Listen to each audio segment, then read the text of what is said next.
Está bien. Buenas tardes.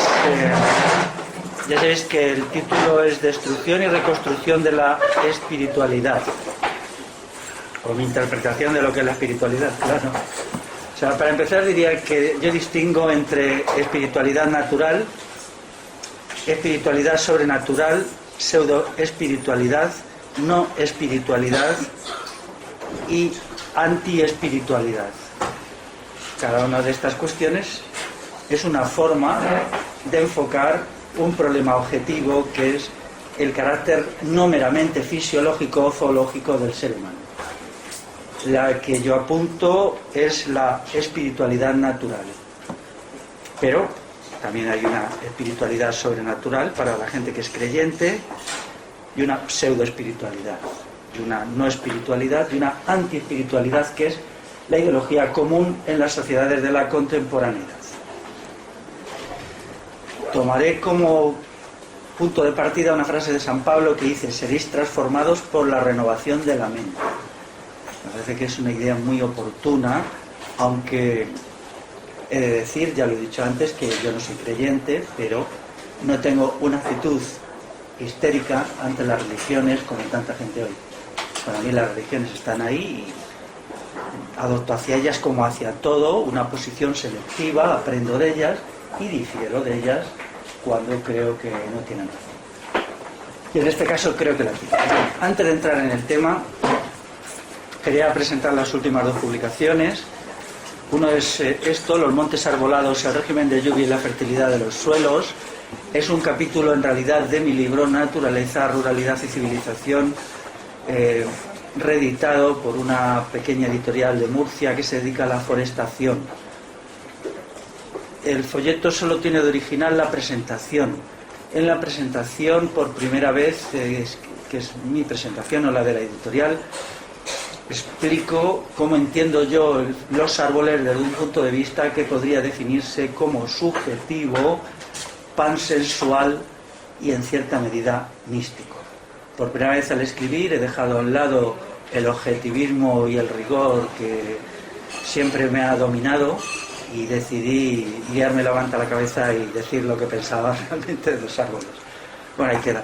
Y luego tengo Revolución Integral o Decrecimiento, controversia con Sergi Latouche, que es la edición como pequeño libro de la ponencia que presenté en el debate con Sergi Latouche aquí. Alguna gente que está aquí ahora estuvo allí, en el Ateneo de Madrid, el 20 de octubre, y una editorial catalana pues ha hecho una edición muy bonita. Yo estoy muy contento con la edición y también muy barata porque vale 5 eurillos.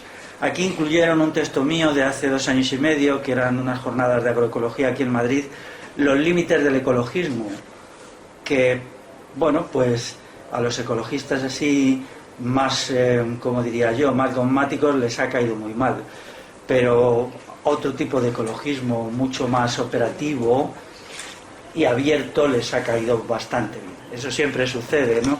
No podemos encontrar nunca una unanimidad total ni es necesaria. Yo no quiero una sociedad de la unanimidad, sino una sociedad de la pluralidad dentro de la unidad. El pueblo es una unidad, pero al mismo tiempo es una pluralidad.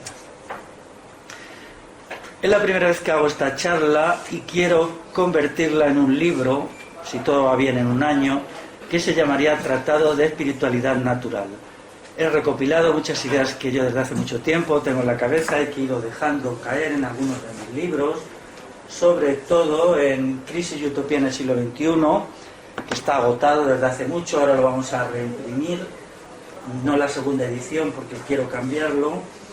Y también otro texto de este libro que está a punto de agotarse, quedan ya muy poquitos, en donde expongo ya hace bastante una idea mía sobre las funciones del espíritu en el ser humano, en una cuestión que es poco atractiva para mucha gente. El título del capítulo 5 de este libro es Crítica de la noción de felicidad y repudio del hedonismo, elogio del esfuerzo. Cuando yo hice esto, que hace 5 años, como charla, luego como folleto y luego como capítulo del libro, suscitó muchísima resistencia. Recuerdo un debate en una librería de Bilbao que duró 5 horas, la gente no se iba y seguimos allí hasta casi las 12:30. Luego, sin embargo, ha caído un poco en el olvido el texto cuando de todo lo que yo tengo escrito es de lo que más valoro. Bueno, la destrucción de la espiritualidad es la destrucción del humano. Eso es una cuestión que queda muy claro en la experiencia diaria. O sea, cuando uno observa lo que sucede, uno se da cuenta cómo la destrucción del humano es sustantivamente la destrucción de su parte espiritual, también de su parte física. Por ejemplo, en las ciudades, la destrucción de la parte física de la persona en las ciudades es obvia, no solamente por la contaminación, sino por cómo está configurada la ciudad, ¿no? La ciudad nos impide contemplar la naturaleza, por lo tanto nos embota la sensibilidad, nos hace ciegos a la belleza natural y luego nos degrada físicamente, puesto que la ciudad es una trampa donde caemos y no podemos salir, ¿no? Pero hay una degradación del individuo por la destrucción de los componentes espirituales. Esto en realidad se hace por motivos políticos, eso está muy claro. Son las instituciones los que aniquilan la parte espiritual o la parte más sana de la espiritualidad. Para crear multitudes dóciles, la modernidad necesita multitudes dóciles que puedan ser traídas, llevadas, que se las coloque, se las ponga y se las quite, ¿no? Pasivas, ininteligentes y sin voluntad propia. Por lo tanto, la destrucción de la espiritualidad y la espiritualidad en sí es también un problema político, pero yo no quiero reducirlo a la política. Hoy trataré de la política solo parcialmente, porque yo quiero tratarlo como problema en sí mismo de lo humano. Las revoluciones liberales y la Constitución de 1812 en sí misma incluyen la destrucción de lo espiritual, porque al crear un Estado hiperpotente y un sistema productivo renovado en el cual una minoría, o sea, los dueños de los medios de producción manda y el resto es mandada, en esa estructura social no puede pervivir lo humano. Entonces, 200 años después, lo que constatamos es su desintegración real. Quiero decir que para este texto yo he mirado libros, pero sobre todo me he basado en la experiencia vivida, en la mía y en las conversaciones de mucha gente. Me gusta escuchar, me gusta atender, porque creo que llega un momento que los libros son insuficientes y tenemos que hacer un esfuerzo por aprender de la realidad. La realidad hoy es muy rica, hasta tal punto que yo últimamente estoy cayendo en una tentación, a veces me da vértigo, ¿no? Que es la siguiente: ¿qué pasaría si yo durante 2 años dejaría de leer y me dedicara solo a aprender de la vida vivida, de la experiencia de los demás y de mi propia experiencia, e intentara reflexionar constantemente sobre todo esto, ¿no? Porque es cierto que constantemente, observo, la gente me cuenta, charlamos, dialogamos, y eso llega a tener una riqueza enorme, hasta tal punto que me doy cuenta que es mucho más lo que observo, lo que escucho, que lo que puedo pensar. Hay un desfase entre lo que puedo pensar y lo que escucho. Escucho como 100 y pienso como 1, ¿no? Ahora he estado en la Fira Alternativa de Valencia, en una charla allí, y claro, había tanta gente, aquello era no en mi charla, que no había mucha gente, pero bueno, en la Fira era impresionante, ¿no? Quizá 30.000 personas. Y claro, pues había mucha gente que yo conozco y escuchar todo aquello, pues las múltiples experiencias. También porque parto que el sistema educativo actual, el sistema universitario, la producción intelectual está colapsada. Eso lo observo. Hoy casi todos los libros son decepcionantes, ¿no? En cierta medida estamos volviendo a una cultura oral, ¿no? Nuestros abuelos y abuelas no leían, ni puñetera falta que les hacía la mayoría de las veces, ¿no? Y tenían una sabiduría muy profunda, porque su sabiduría era oral, ¿no? Esto es una cuestión que me tengo que pensar, ¿no? Pero sí me gustaría, cuando haga el libro Tratado de Espiritualidad Natural, poder decir en el prólogo: este libro es el resultado de la experiencia vivida de mucha gente y mía, y no de otros libros.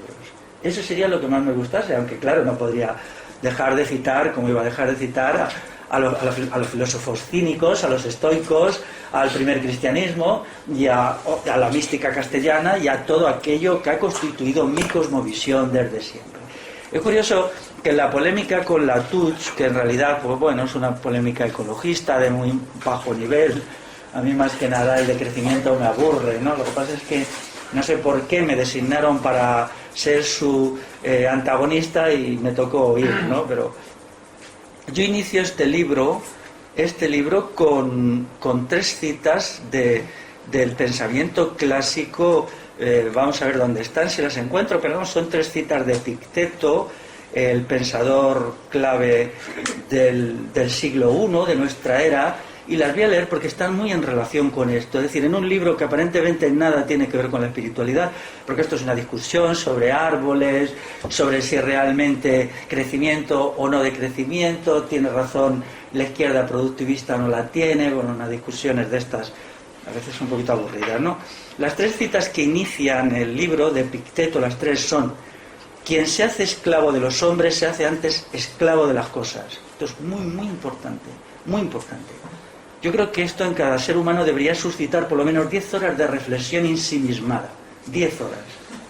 O sea, quedarse quieto, silencioso y pensar, ¿no?, cómo a través de las cosas nos han esclavizado. Eso es la sociedad de consumo. Parece mentira algo que está escrito hace 2000 años y describe la sociedad de consumo. La segunda es: el apego al cuerpo y a los bienes terrenales es la pérdida del hombre, la venta de su libertad.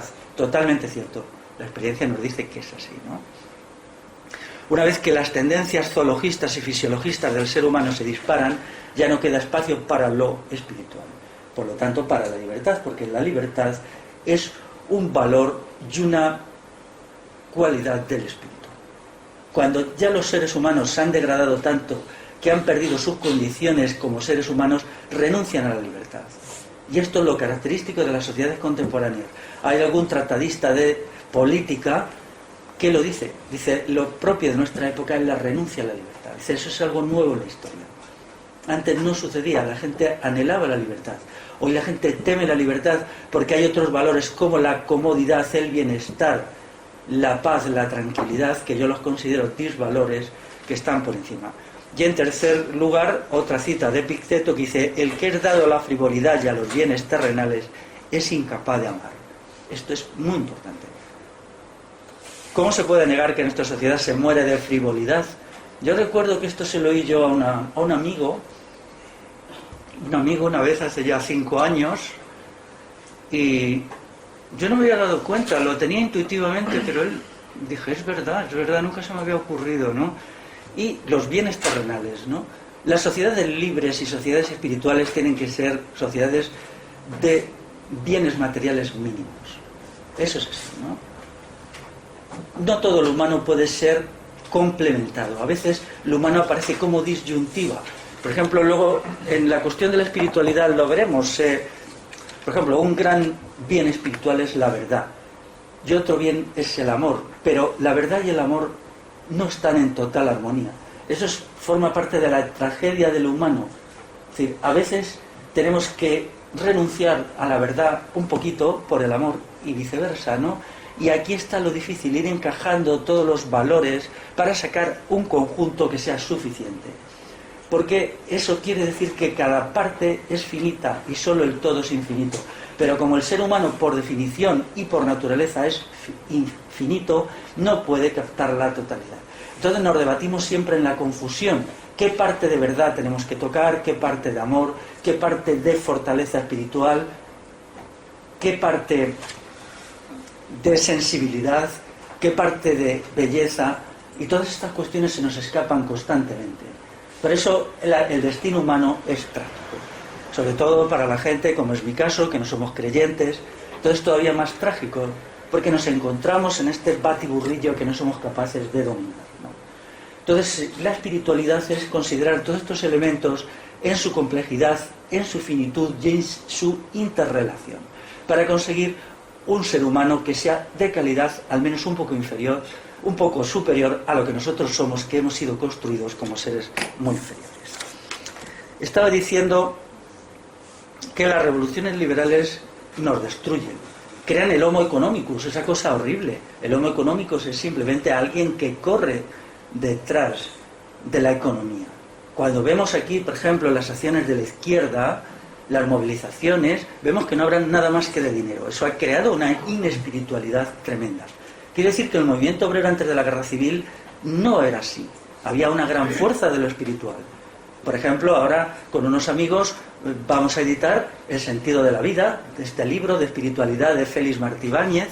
Vamos a editar solo un capitulito, pero Félix Martí Báñez fue un hombre de CNT en la guerra civil y él pensaba en términos de espiritualidad muy profundos. el libro completo es bastante voluminoso, pues vamos a editar solo su capítulo principal. Entonces esta fusión entre la política revolucionaria y la espiritualidad de la mejor calidad es algo que tenemos que recuperar. Pero ¿qué observamos hoy? Observamos la negación de eso. O sea, la izquierda socialdemócrata, la izquierda procapitalista nos ha hundido como en un torbellino de codicia, de inespiritualidad, de materialismo vulgar. O sea, solo se habla de dinero. O sea, si observamos, mucha gente solo sabe decirnos, hablamos de queremos ganar más, no sé qué queremos tener. Bueno, pero ahí, en ese lío, ¿qué queda de lo que somos realmente? ¿No? Y esto tiene un gran impacto de masas. Daros cuenta que hablamos de tendencias sociales a las que votan millones de personas, por desgracia. Entonces, esta cuestión es muy preocupante. Yo creo que, pues claro, eso explica que luego cierta izquierda sea subvencionada por la banca. Cierta izquierda... Ayer mismo leía un informe muy curioso, me llegó por internet, donde explican cuánto dinero le da la izquierda a la banca, a los sindicatos y tal, ¿no? O sea, tenemos un anticapitalismo antiespiritualista financiado por la banca. O sea, anticapitalismo entre comillas, claro. Entonces, esta cuestión la tengo que tratar, no porque a mí me interese mucho la política, pero es que es así. Vamos a ver, nosotros estamos en una situación hegemonizada por la izquierda desde los últimos años del franquismo. Entonces, esto ha creado la sociedad actual. Sobre todo, la izquierda ha dominado los aparatos de propaganda. ¿Qué aparato de propaganda más horripilante, más atentatorio a la libertad de conciencia ha habido desde el año 76 que el diario El País? El diario El País es una cosa tremenda. O sea, vamos, la expresión libertad de conciencia ni la entienden. Ellos tienen la idea de la Tercera Internacional del Agiprod, o sea, agitación y propaganda, y entonces se trata, ellos tienen unas ideas, se las imponen y las imponen sin ninguna consideración. Allí no hay pluralidad, no hay nada. Por lo tanto, claro, de lo que se hizo entonces ha surgido la sociedad actual, que se desmorona porque el zoologismo lo domina todo. Tenemos el Homo economicus, tenemos el zoologismo, tenemos la moralidad burguesa. O sea, yo a veces cuando hablo con gente tengo que decirle, los autores del pasado revolucionario, marxista y anarquista, escribían libros de ética. Yo tengo un libro que se llama Marx, Engels y Lenin sobre moral, y Kropotkin tiene un libro que se llama La moral anarquista. Pero ahora ha surgido un tipo de gente postmoderna que le pronuncian la... Yo, bueno, recuerdo una charla que oyen la palabra ética, ya está todo el mundo arreglándose las vestiduras, es un momento. O sea, ya hemos llegado tan lejos en la tontería que ya ni entendemos nada. Luego tenemos también, claro, una sociedad dominada por la cosmovisión del odio. La cosmovisión del odio es aterradora. O sea, ¿quién es el ideólogo del odio por excelencia? Lo diré una vez más, Nietzsche. Nietzsche es el ideólogo del odio. Entonces ahora, por suerte, tenemos un profesor en Sevilla que ha hecho una refutación maravillosa. Señor González Varela, os pido que leáis su libro. Su libro refuta con toda claridad la supuesta radicalidad de Nietzsche. A ver si viene alguna vez por Madrid y vamos a su acto y aplaudimos mucho porque yo quiero... el nombre, por favor? González Varela. Gracias. ¿Cómo? Este González Varela no tiene nada que ver con el general Varela, ¿verdad? Pues no lo sé, pero que yo sepa es un buen profesor de filosofía. De Andalucía. Nicolás González Varela se llama, Nicolás. Sí. Luego tenemos, claro, a través del sistema escolar estatal lo que se ha creado es una incapacidad del pensamiento. Cada vez lo que se enseña en las escuelas básicas es más destructivo de la mente. Había más libertad para el individuo en sus capacidades reflexivas bajo el franquismo que ahora, porque ahora los sistemas educativos están pensados para destrozar el cerebro de la gente inmediatamente. Y esto se observa. Yo esto lo he observado en el 15M. En el 15M observas que llega una generación que ha perdido sus capacidades reflexivas, que se les han extirpado. Una generación que ahora tiene entre 20 y 25 años. No es un ataque personal, sino una tragedia social. ¿Cómo vamos a salir de ahí? Es algo trágico.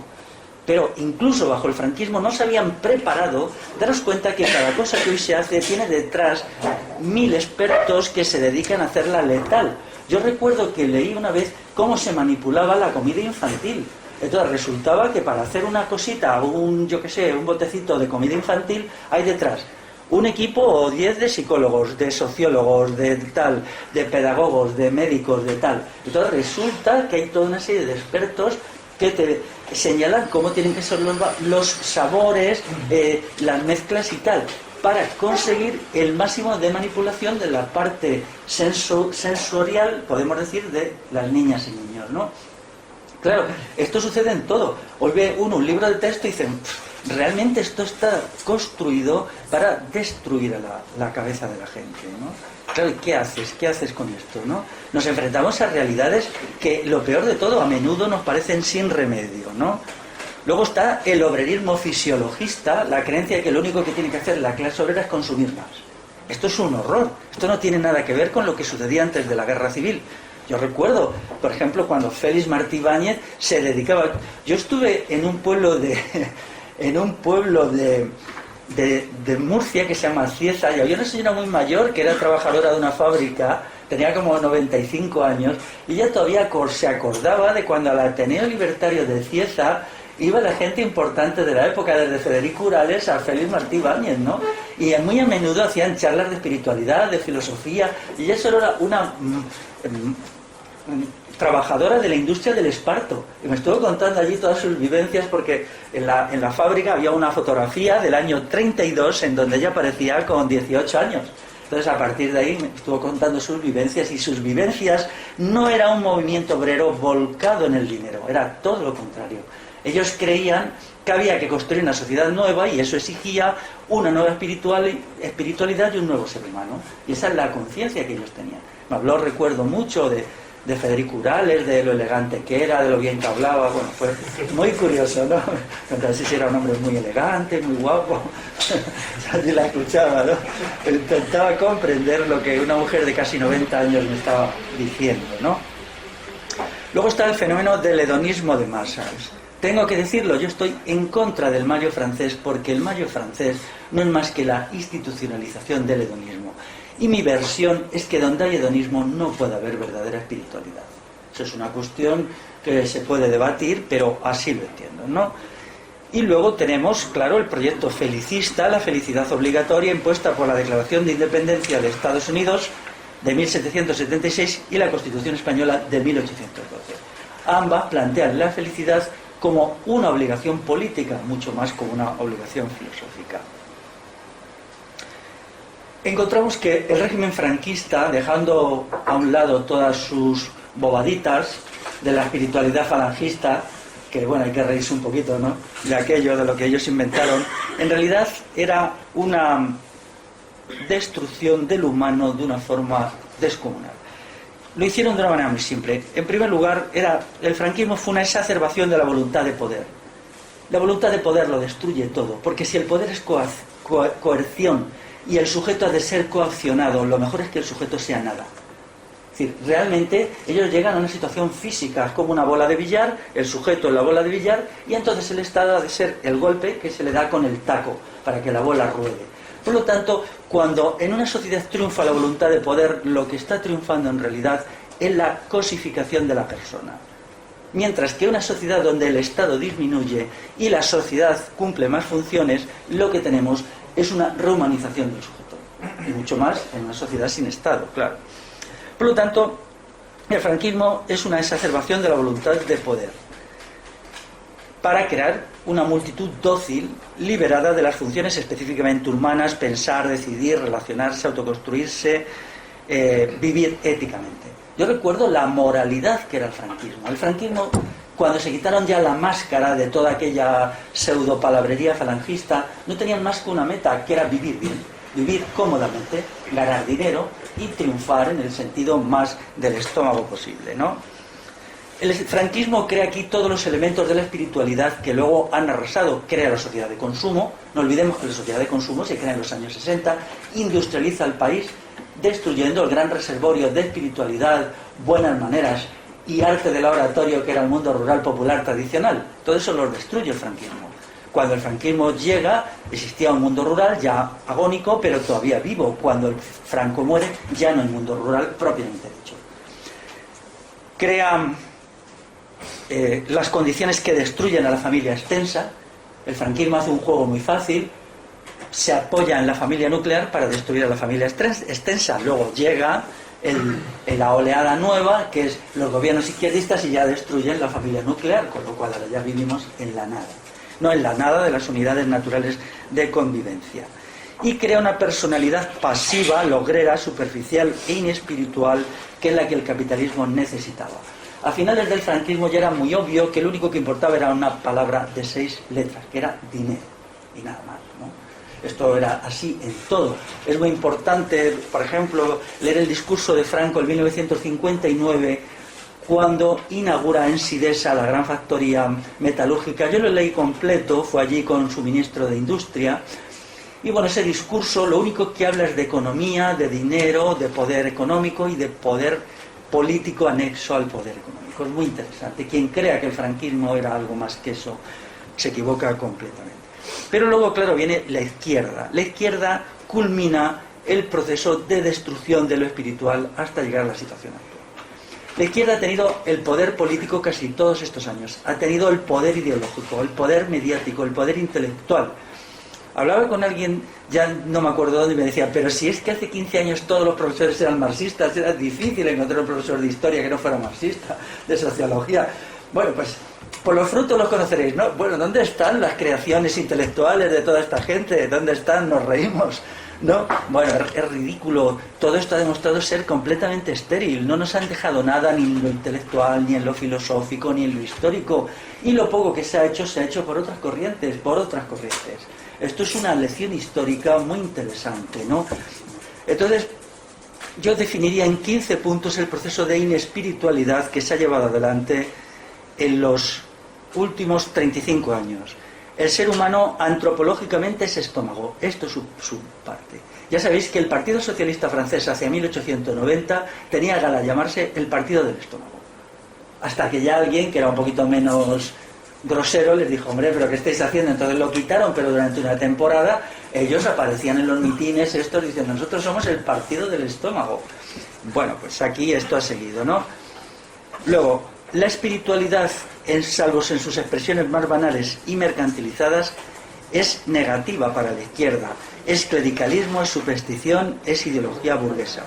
Así lo sataniza esta izquierda, ¿no? A veces en discusiones, por ejemplo, las satisfacciones sensoriales y la sensualidad son las únicas admisibles. Por eso su meta es el dinero y el culto al placer, la sociedad de consumo y el estado de bienestar. Esto es realmente lo que consideran que importa. La lucha salarial por ventajas económicas es lo único que debe ocupar al sujeto común. Así este queda convertido en un burgués normal y corriente. O sea, realmente, ¿quién son más burgueses? ¿Los trabajadores que no tienen otra idea en la cabeza que ganar dinero o su explotador que les explota? Lo que ha sucedido es que ha habido una derivación de la mentalidad burguesa, del burgués, a las clases trabajadoras, ¿no? Pero ¿quién ha sido el vehículo de esta traslación? Realmente ha sido la izquierda y los sindicatos, ¿no? Todo esto ha creado, claro, entre otras cosas, ha destruido el movimiento obrero. ¿Por qué? Vamos a ver, un movimiento obrero con ideales es combativo y temible para el capitalismo. Un movimiento obrero sin ideales no es nada. O sea, las sociedades se mueven por ideales.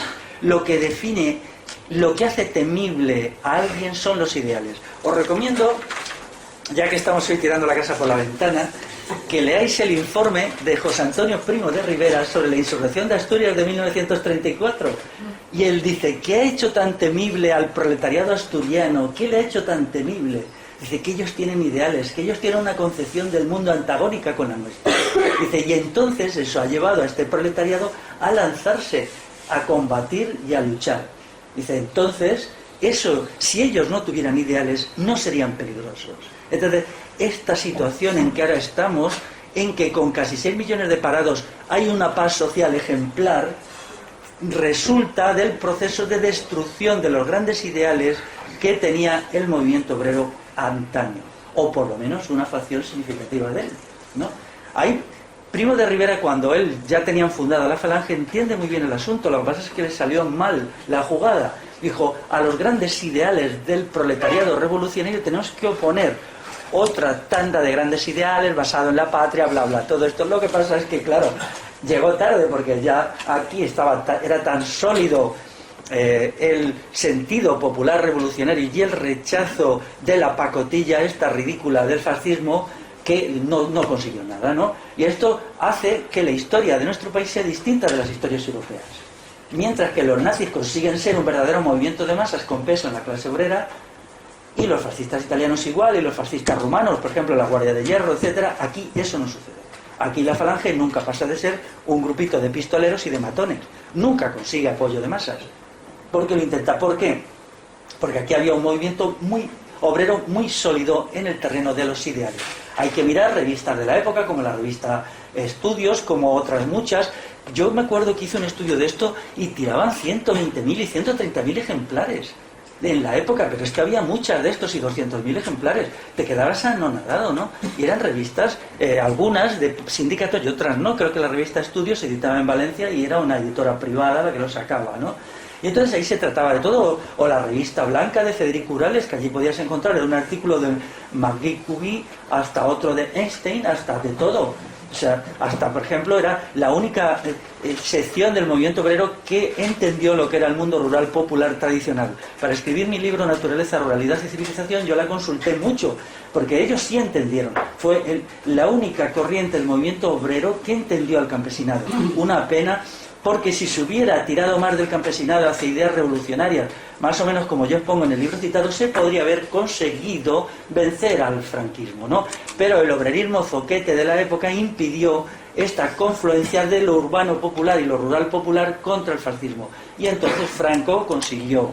Bueno, no voy a meter en cosas de estrategia, pero el caso más claro es Navarra. En quinto lugar, para la izquierda la propaganda es el todo. Ellos no entienden ninguna de las nociones fundamentales, la libertad de conciencia. Tenemos que luchar por la libertad de conciencia, es un valor espiritual primario. La libertad de conciencia y la libertad para pensar, la construcción del mundo interior de la persona con libertad razonable. Ellos esta noción ni la entienden. Para ellos la libertad no cuenta en ninguna de sus formas, la verdad no interesa, la verdad es un valor. Yo no quiero vivir en una sociedad de la mentira, es decir, de la propaganda, del adoctrinamiento. Tenemos que conseguir una sociedad de la verdad, razonablemente de la verdad. Ya sé que nunca podrá haber una sociedad perfecta de la verdad, pero sí una sociedad donde no exista este peloteo de las mentiras y del engaño y del autoengaño.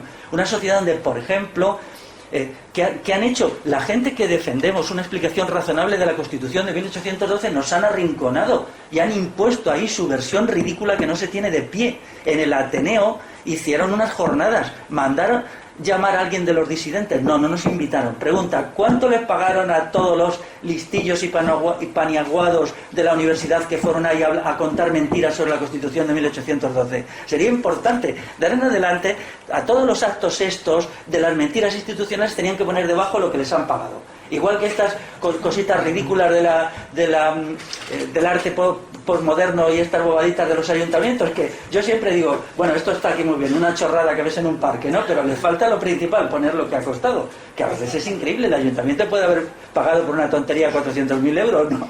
Si la gente viera lo que vale eso, entendería lo que es el arte moderno inmediatamente, ¿no? Porque los han pagado eso, no entendería que no solamente es un engaño, sino una estafa, ¿no? Entonces, el mundo de la propaganda se tiene que acabar. No solamente la publicidad comercial, sino la política como propaganda. El saber como manipulación. Tiene que haber libertad de conciencia, una sociedad plural en donde cada persona reciba opiniones y análisis pluralmente. Y no un espacio privilegiado y totalitario como es El País o como es la televisión, el diario El País, en que te adoctrinan en una creencia, te meten las religiones políticas por la cabeza. Además, ahora lo ves. Ellos han decidido que van a dedicarse unos añitos a meter tal cosa en la cabeza de la gente y durante unos añitos machacan por ahí, ¿no? Entonces estas cuestiones se tendrían que desaparecer. Una sociedad de la verdad sería estupendo. Luego, la dogmatización del pensamiento libera a las personas de la obligación de pensar. Pensar es una obligación y sin embargo se nos dice que tenemos que delegar en un conjunto de profesores, catedráticos y sabios nuestra tarea espiritual más importante, que es pensar. Quiero recordar lo que se ha hecho, por ejemplo, con José Luis San Pedro, que a mí, aparte de parecerme un autor ridículo de 10ª fila, ¿realmente podemos delegar en alguien la función de pensar? ¿No es función de cada persona solo y en grupo? ¿No se pueden crear gurúes intelectuales? O el caso de Hessel. O sea, ¿cuándo el 15M será una autocrítica por haber levantado hasta las nubes a un Hessel, que además es un inepto? O sea, ridículo, ¿no? La función de pensar la tiene que hacer todo el mundo. Pensar es un acto ascético. Luego trataré de algunos actos ascéticos. Pensar es muy difícil, pero tenemos que habituarnos a pensar. Pensar por nosotros mismos y aceptar el sufrimiento y el dolor del pensamiento. Si nos da miedo el dolor, seremos manipulados, porque el pensamiento es sobre todo sufrimiento. Como las cosas más importantes de la vida. No puede haber una espiritualidad sin sufrimiento. Simone Weil, de los poquísimos autores del siglo XX que yo aprecio, dijo una cosa fundamental: el sufrimiento salva la existencia. Eso es cierto, ¿no? Entonces, claro, las sociedades hedonistas son sociedades de la irreflexión, porque el pensamiento crea angustia. El acto de pensar, sobre todo si se hace en solitario, crea mucha angustia, mucha tensión, mucha desesperación, porque exige mucho tiempo enfrentarse al problema. No se te ocurre nada, lo dejas, vuelves y vuelves y vuelves, fracasas, no lo entiendes, y todo esto es un acto muy doloroso. Y en algún momento, después de 10, 100, 1000 horas, se te puede ocurrir algo, o quizá no, y entonces sigues ahí atrapado con las dudas. Tenemos que aceptar vivir en la duda, porque la duda es la antesala del conocimiento cierto, pero la duda es angustiosa, la duda provoca angustia. O sea, vemos cómo las sociedades contemporáneas están deseosas de ser engañadas. Las multitudes que votan a los partidos de la izquierda, lo que están sobre todo deseando es que les engañen, que les vendan una batallita fácil por la cual todos los problemas se van a resolver sin nada. Entonces, cuando dicen los políticos no se engañan, claro, y vosotros os autoengañáis. ¿Cuándo vais a hacer un esfuerzo por la verdad y vais a dejar de que os vendan pacotilla barata y remedios inútiles, y vais a aceptar la dificultad del acto cognoscitivo y la dificultad del pensamiento?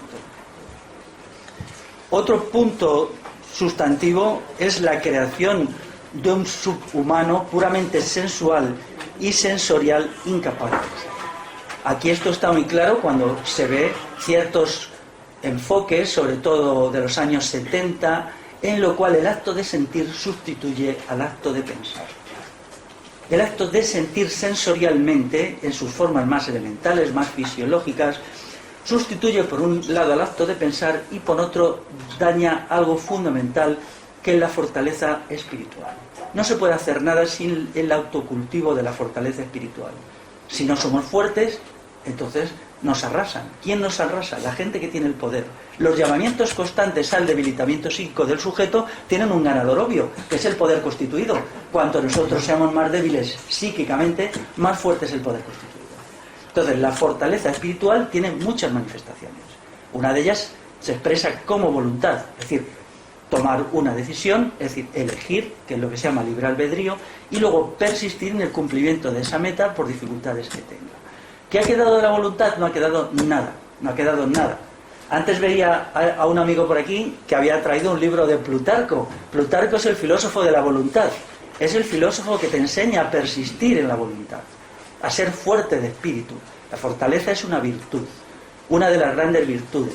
Sin embargo, Plutarco hace ya muchos años que no se lee en los colegios. Antes se leía y salían personalidades fuertes. Hoy no se lee porque vemos, pues no sé qué vemos, los Simpson o alguna chorrada de esas, ¿no? Antes se leía, ¿no? Y si leíamos el análisis maravilloso de Plutarco sobre Alejandro, ¿no? En el cual él explica por qué Alejandro fue lo que fue. Esto ya no lo lee casi nadie, ¿no? Esto debe ser de los pocos que lo sigue leyendo. Tú y yo y 3 o 4 más, ¿no? Bueno, entonces luego se ha creado una sociedad del odio. A mí me asombra a veces cuando trato a personalidades moldeadas por la izquierda hasta qué punto viven convulsionadas por el odio, ¿no?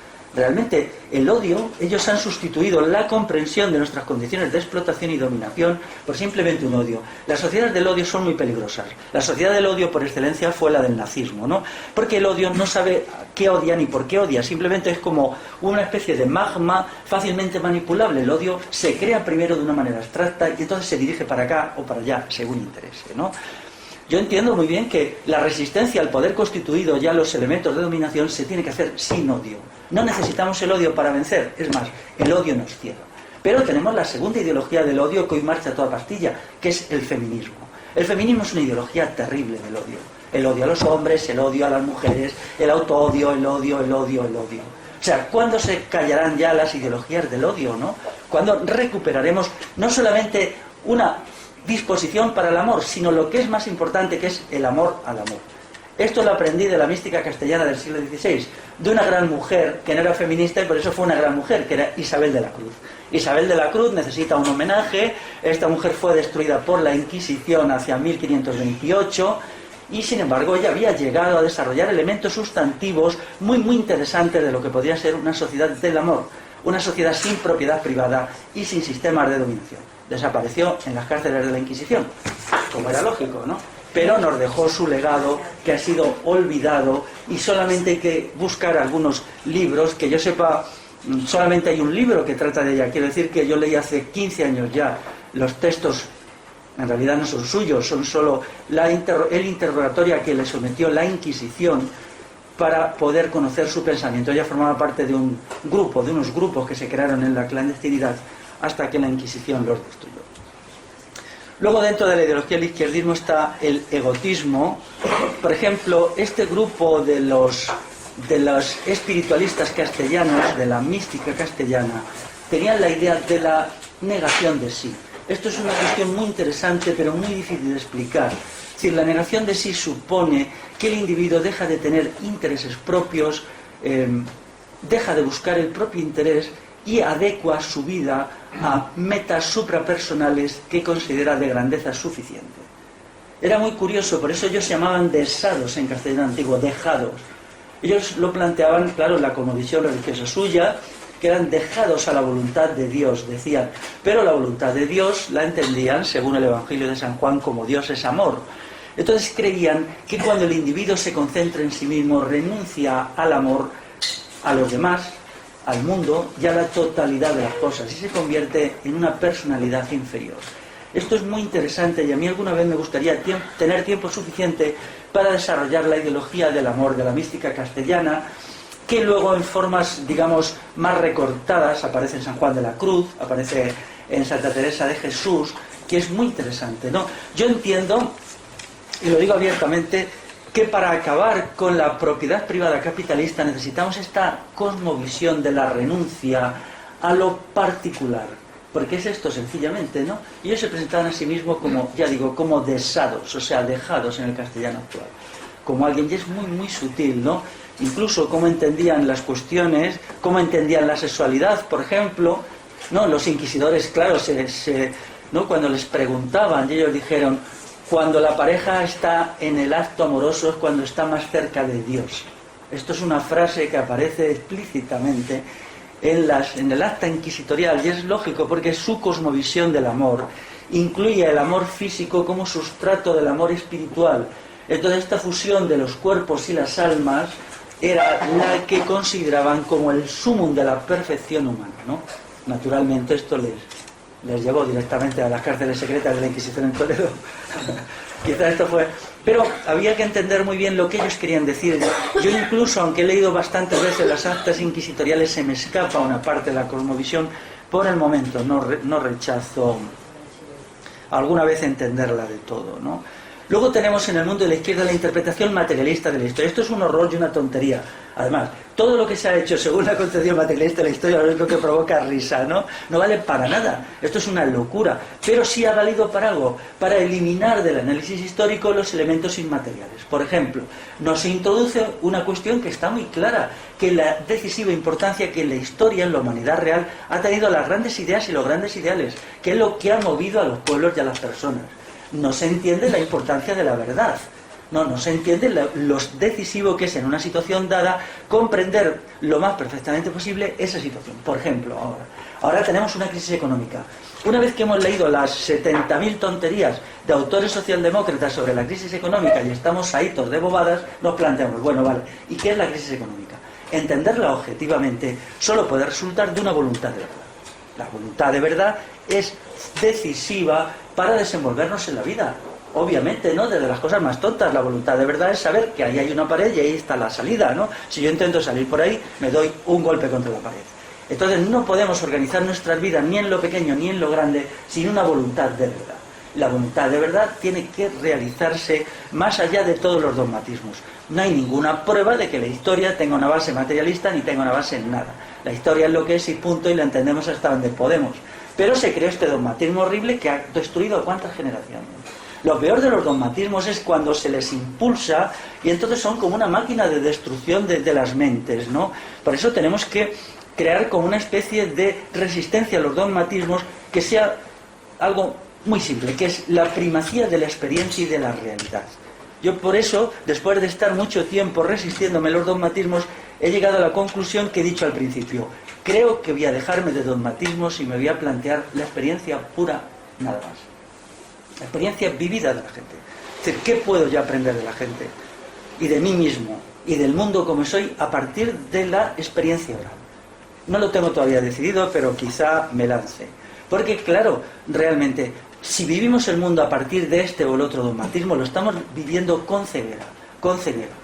Por lo pronto, lo único que sabemos es que existimos y que existe el mundo. Entonces, en esa relación tenemos que encontrar hasta donde podamos la realidad de las cosas. En lugar número 11 está la noción que lo decisivo es el interés egoísta. Esto no es verdad, no es verdad. Lo que ha llevado a las personas, a los grupos sociales y a los pueblos a hacer cosas importantísimas no es el interés egoísta, sino la voluntad de grandes empresas. Si no tenemos una voluntad de grandes empresas y de grandes acciones, no podremos mover nada más que a minorías. Ahora lo que nuestra sociedad, que es pobrísima en ideales y riquísima en mezquindades, necesita, son grandes formulaciones, grandes ideas, grandes propuestas a todos los problemas de nuestra sociedad, y no pequeñas soluciones de pacotilla que no llevan a nada. Es curioso ahora, como decía antes, qué es lo que está sucediendo con las movilizaciones supuestas estas, que bueno, pues se va allí rutinariamente, pero como ya nadie cree en nada, resulta que cada día nos enteramos que los partidos y sindicatos de izquierda pues ya solo viven para el dinero. Hay un informe por ahí bastante fuerte, hecho por Democracia Real ya, por cierto, y que dice algunas cosas muy interesantes sobre los ingresos de los partidos, sindicatos y tal. Luego otro punto más es la pereza. Es decir, se sacralizó la pereza. Tomando un texto, el famoso El derecho a la pereza, de Lafargue, que es un absurdo, bueno, se ha creado una sociedad de la pereza, de la desidia. La pereza y la desidia es un atentado a la libertad del individuo. Podemos ser todo lo perezoso que queramos, pero si no actuamos, no podemos conseguir nuestras metas. Por lo tanto, nuestra libertad pasa por un repudio de la pereza. Es el esfuerzo lo que realiza nuestra libertad. El esfuerzo es el fundamento de la libertad, uno de los fundamentos. Si no somos esforzados, no podemos ser libres, ni en el sentido íntimo ni en el sentido político.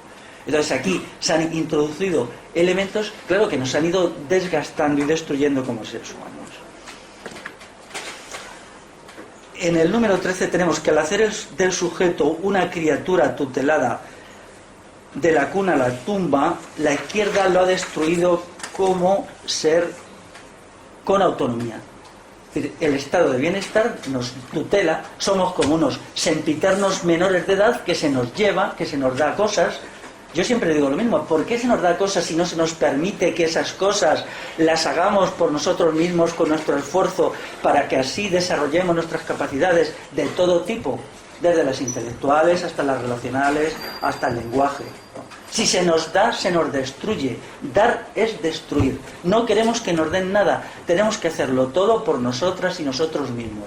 Una sociedad libre tiene que ser una sociedad autogestionada del principio al final, sin autoridades que nos proporcionen ninguna ventaja. Por lo tanto, la discusión si el estado de bienestar nos da más pensiones o menos pensiones es una discusión perversa, porque nos dé lo que nos dé, nos quita lo más fundamental, que es nuestra condición de seres humanos. Y para eso se inventó el estado de bienestar, que lo inventaron los nazis. Lo inventó Bismarck y el primer estado de bienestar realmente que hay lo hacen los nazis. Lo hacen los nazis. Y luego Franco lo crea aquí en el año 63. Entonces, ¿qué ha resultado el estado de bienestar? Una catástrofe de lo humano y de lo espiritual, porque nos ha creado como seres infantilizados, seres ininteligentes, seres dependientes de las autoridades. seres incapaces de convivir. Esto es trágico. Cuando los pueblos de la península ibérica desde siempre, cuando leemos por ejemplo historias de viajeros en el siglo XIX, los definen con una gente alegre que convivía, solidaria. ¿Dónde ha quedado todo eso? ¿Quién ha destruido toda esa espiritualidad natural que era actos de amor continuados? Cuando aquí hace 100 años se llegaba a una aldea y la gente se te acercaba a ofrecerte su casa, ese era un acto espiritual de una valía fundamental. Y ahora ¿qué encontramos? Egoísmo, cerrazón, cada cual a lo suyo. Eso se ha destruido con el estado de bienestar, porque en vez de unirnos horizontalmente nos ha unido a los jefes del Estado verticalmente. Dependemos de pensiones cuando deberíamos depender de los unos de los otros, y no necesitar todo este tinglado horrible que encima vale un dineral y ahora encima no lo pueden pagar, ¿no?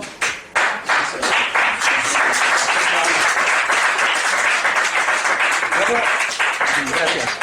Hay una cuestión más, que es el punto 14. Se nos ha enseñado a odiar la belleza. ¿Cómo puede ser horrible?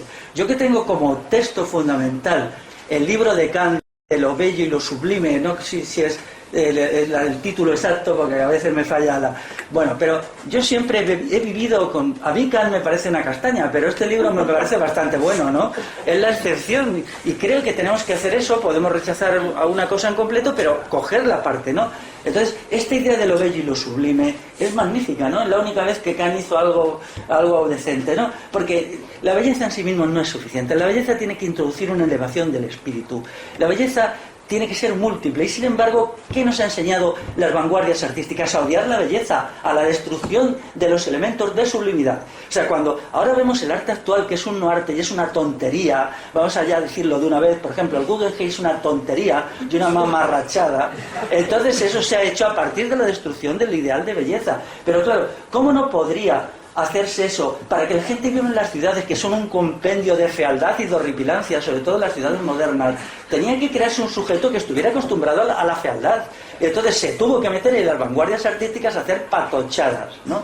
Entonces ya hemos llegado a una situación de horripilancia cuando nuestras abuelas y abuelos gozaban de la belleza del paisaje, la belleza de la palabra, la belleza de los cuerpos, la belleza de las caras, la belleza de los animales, y vivían en un mundo de la belleza.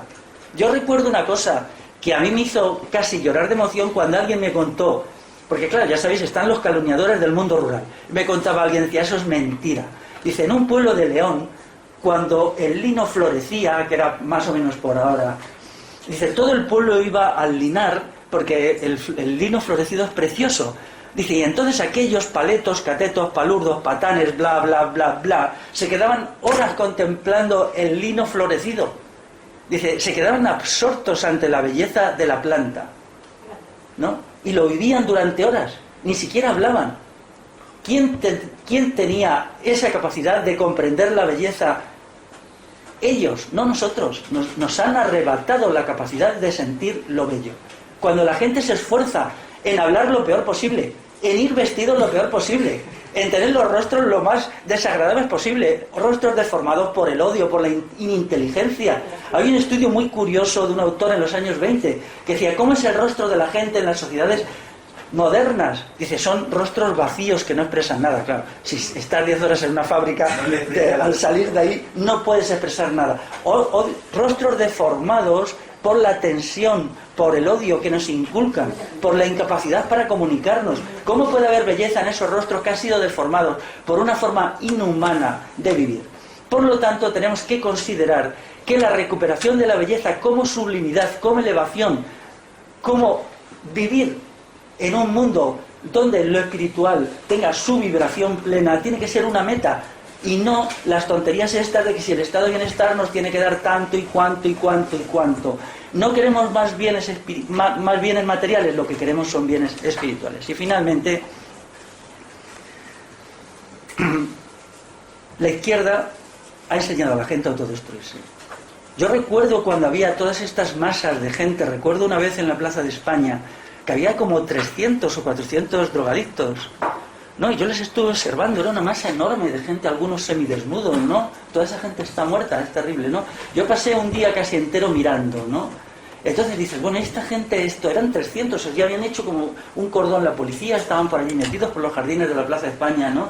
Y entonces te dabas cuenta que allí había gente que no le quedaba una semana de vida, ¿no? En los peores momentos de principios de los 90, ¿no? Entonces, ¿cómo se ha podido llegar a esto? ¿Cómo se ha podido llegar a esto? Entonces la pregunta es porque han enseñado a la gente a que se autodestruya. No que se autodestruya, nos han enseñado que no somos nada, a no autorrespetarnos, a no tener sentido de la propia dignidad, a permitir que se nos insulta, que se nos agreda, de tal manera que ya al final, bueno, el paso siguiente, si no somos nada y no nos valoramos nada, ¿por qué no nos vamos a destruir? Nos da igual, nos podemos destruir con el alcohol, con las drogas, con la tele, leyendo libros abstrusos y ridículos que ya nadie lee por suerte, o de cualquier manera, ¿no? Hay una cuestión que quería decir. Yo he escrito un artículo sobre el Miguel Lorente Acosta. Este señor tiene la desvergüenza, ¿no?, de decir que todos los hombres somos violadores y asesinos de mujeres. Y lo repite, y lo repite, y lo repite, ¿no? Esto hace 50 años no hubiera sido posible, porque alguien le habría partido la cara. Pues sencillamente, ¿no? Porque alguien le habría cogido... Yo recuerdo que yo lo pensé, digo, si hubiera los tiempos del duelo, yo a este tío le retaba duelo. Pero es que no se puede admitir. Pero bueno, ¿qué es eso de que nosotros somos eso? Es que es escandaloso. Pero daros cuenta hasta qué punto vivimos como seres humillados, que nos vienen, nos escupen, nos pisan.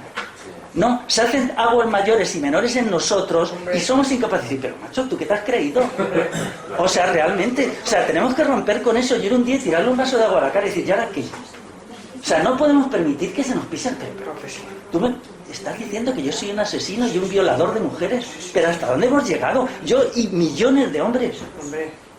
Pero es que es intolerable. Hace 50 años él no podría haber, pero lo terrible es esta sociedad de la sumisión. Somos como gusanos, nos desprecian, nos escupen, nos dicen de todo y no somos capaces de decir, pero bueno, tenemos que crear un movimiento cívico de recuperación de la dignidad. Por ejemplo, mi abuelo no hubiera consentido que le dijeran eso, ni mi abuela tampoco, porque no solamente los hombres somos violadores y asesinos, sino las mujeres son estúpidas y pasivas que se dejan violar y matar.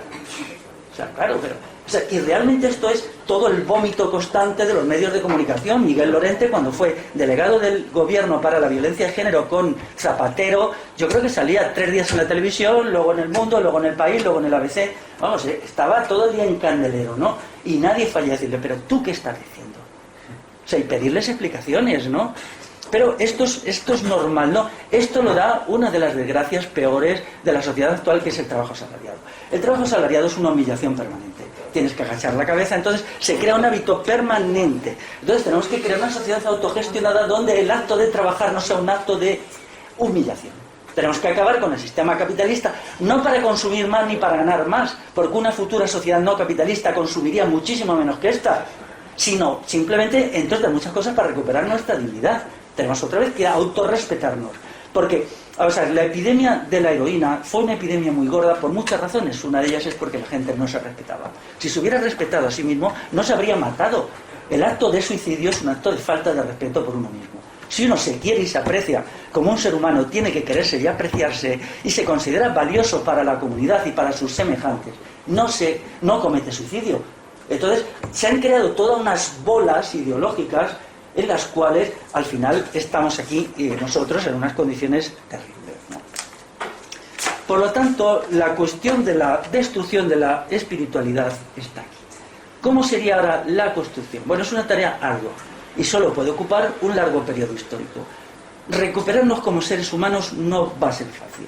Es más, quizá ni siquiera sea ya posible. Las cosas han llegado demasiado lejos. O sea, estamos sometidos ya a una situación en la cual quizá ya no sea hacedero.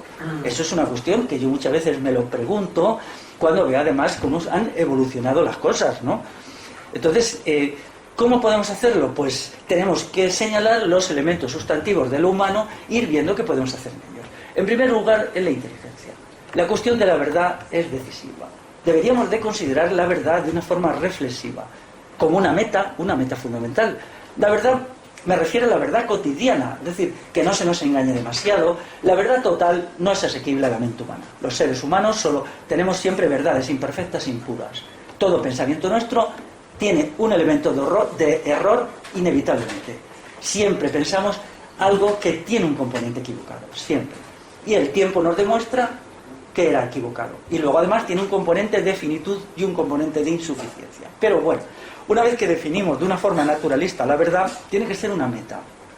Tenemos que disciplinar nuestras mentes para que la verdad sea una parte de nuestra vida y una parte de la sociedad.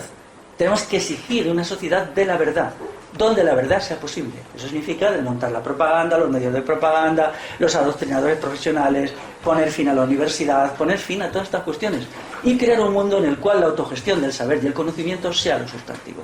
Tenemos que volver a unos saberes ciertos, razonablemente ciertos. No pretendo, mi definición de verdad es la clásica de la filosofía, la coincidencia entre lo pensado y la cosa sin más. Si esa coincidencia es del 51%, pues eso es una verdad, aunque tenga un 49% de error. No damos para más, ¿no? Entonces, claro, en estas condiciones nosotros tenemos que ser seres autoconstruidos, pero autoconstruidos desde la verdad. No podemos autoconstruirnos desde el error, porque si no sabemos cuál es el problema, cómo están las cosas, bueno, pues nos hundiremos en la confusión. La segunda cuestión que creo que debemos trabajar es la cuestión de la fortaleza espiritual, nuestra capacidad de ser sujetos fuertes. Para mí la idea de la fortaleza es decisiva. Yo esto, aparte de mis experiencias vitales, lo he aprendido en la filosofía cínica. Ya sabéis que toda la filosofía cínica, falseada por los profesores hasta la extenuación, se reduce a una frase, ¿no? No temer a la muerte y ser fuertes en los sufrimientos. Todo lo que dicen los profesores de los cínicos es mentira. Es mentira. Esta es la frase fundamental. La filosofía cínica se define por los 12 trabajos de Hércules. Los 12 trabajos de Hércules son la prueba de la fortaleza moral de Hércules. Entonces son 12 pruebas muy difíciles y muy peligrosas en las cuales este héroe va metiéndose. Entonces lo que nos enseña esta filosofía es a aceptar los retos difíciles, a no tener miedo a las dificultades, a no dejarse vencer por el temor, a afrontar lo que vaya llegando con energía, y a considerar que la valentía es un componente de lo espiritual.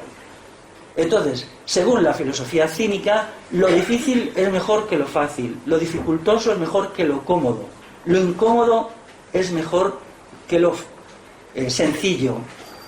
Y aquellas experiencias de la vida donde uno se ve llevado al límite son mejores que las placenteras. Es cierto, cuando atravesamos situaciones límites, encontramos lo mejor de nosotras y nosotros mismos. Es ahí en lo difícil, en los momentos difíciles aflora capacidades y fuerzas que normalmente no salen. Por lo tanto, si queremos autoconocernos bien y construirnos como seres de superior calidad, tenemos que apreciar lo difícil. Y esa voluntad de lo difícil tiene que ir junto a la voluntad de verdad. Hay ejercicios para el forzamiento de las dificultades. Sí, los hay. Yo voy a señalar algunos. En mi blog he colgado unos criterios sobre ayuno. El ayuno es muy interesante. Recibí una nota de un amigo desconocido que me decía: Félix, yo ayuno mucho. Ha tenido mucho éxito esta cosa, ¿no? Y me decían, es verdad eso que decían los antiguos, por ejemplo el Lazarillo de Tormes, ¿no? Que cuando pasabas hambre tenían la mente más despejada. Eso es completamente cierto, ¿no? Y es verdad, ¿no? Yo también en mi experiencia demuestra, ¿no?, hasta qué punto el exceso de alimentos y el exceso de bebida embota las capacidades intelectuales, ¿no? Entonces me decía, cuando se ayuna o se hacen dietas hipocalóricas, la mente se acelera, las capacidades reflexivas se aceleran. El ayuno tiene muchas cualidades buenas, también lo tiene, por ejemplo, te hace más sociable, porque como tienes un tono vital más bajo, pues no te peleas con la gente. O sea, entonces a veces es conveniente, si vas a un sitio donde hay mucho conflicto, ir mal comido, no, aquel día hacer un poco de ayuno, ¿no? Luego otra cuestión muy interesante que quiero ahora colgar, que la aprendí hace poco de una gente en Barcelona, es la experiencia del silencio. Es una gente que hace otra experiencia ascética, llamémosla así, ¿no?, que es la experiencia de tener prácticas de silencio. No, el silencio es muy importante, ¿no? Muy importante porque permite encontrarse con uno mismo, ¿no? Encontrarse con uno mismo y, bueno, ellos llegan a estar hasta una semana sin hablar, creo. Esto es muy, muy interesante y yo ahora quiero probar a ver cómo es esta cuestión. Pero luego hay experiencias, yo por ejemplo esa gran asceta que fue Simone Weil, quizá haya una relación entre ese ascetismo a machamartillo y su gran penetración intelectual. Simone Weil llegó a decir cosas fundamentales, verdades fundamentales que nadie había visto, ¿no? Ella era de un ascetismo formidable. Por ejemplo, ella tenía un entusiasmo por el trabajo manual que la devoraba. Ella dice en un texto, dice, trabajaba y trabajaba en una granja hasta caer rendida, ella que era profesora de filosofía, ¿no? Y siempre me esforzaba, que encontraba en este esfuerzo una compensación espiritual de muchísima calidad. Yo he hablado con gente que hace ayunos y es verdad que el dominio del ayuno te lleva como un estado de casi felicidad, ¿no? De casi felicidad, de entusiasmo, ¿no? Cuando ya lo consigues, ¿no? Cuando consigues, ¿no?, dominar tus pulsiones, digamos, más biológicas y ya estás seguro. Pero también es muy útil para el fortalecimiento de la voluntad. Ese triunfo de la voluntad propia sobre los otros componentes del organismo te crea una seguridad en uno mismo, porque te hace pensar que puedes abordar toda clase de tareas confiando en ti mismo.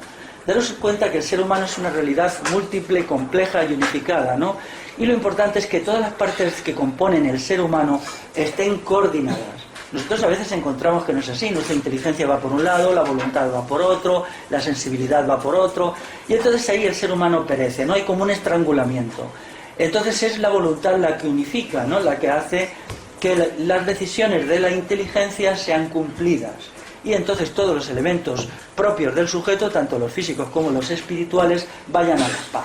Esto es un gran hallazgo que nos convierte en sujetos de calidad por sujetos unificados, ¿no? Sería algo así como si un grupo de 8 amigas y amigos va muy unificado porque están muy de acuerdo en lo que hacen, o cada uno tira para su lado, ¿no? Entonces esta cuestión, había muchas de las prácticas ascéticas del pasado, otra muy importante, no dormir, por ejemplo, dormir poco tiempo, que se encuentran, por ejemplo, en el monacato cristiano, pues muchas de estas prácticas tenían como objetivo reunificar al sujeto, hacer que el sujeto fuera una unidad, quizá una mónada, ¿no?, empleando una expresión.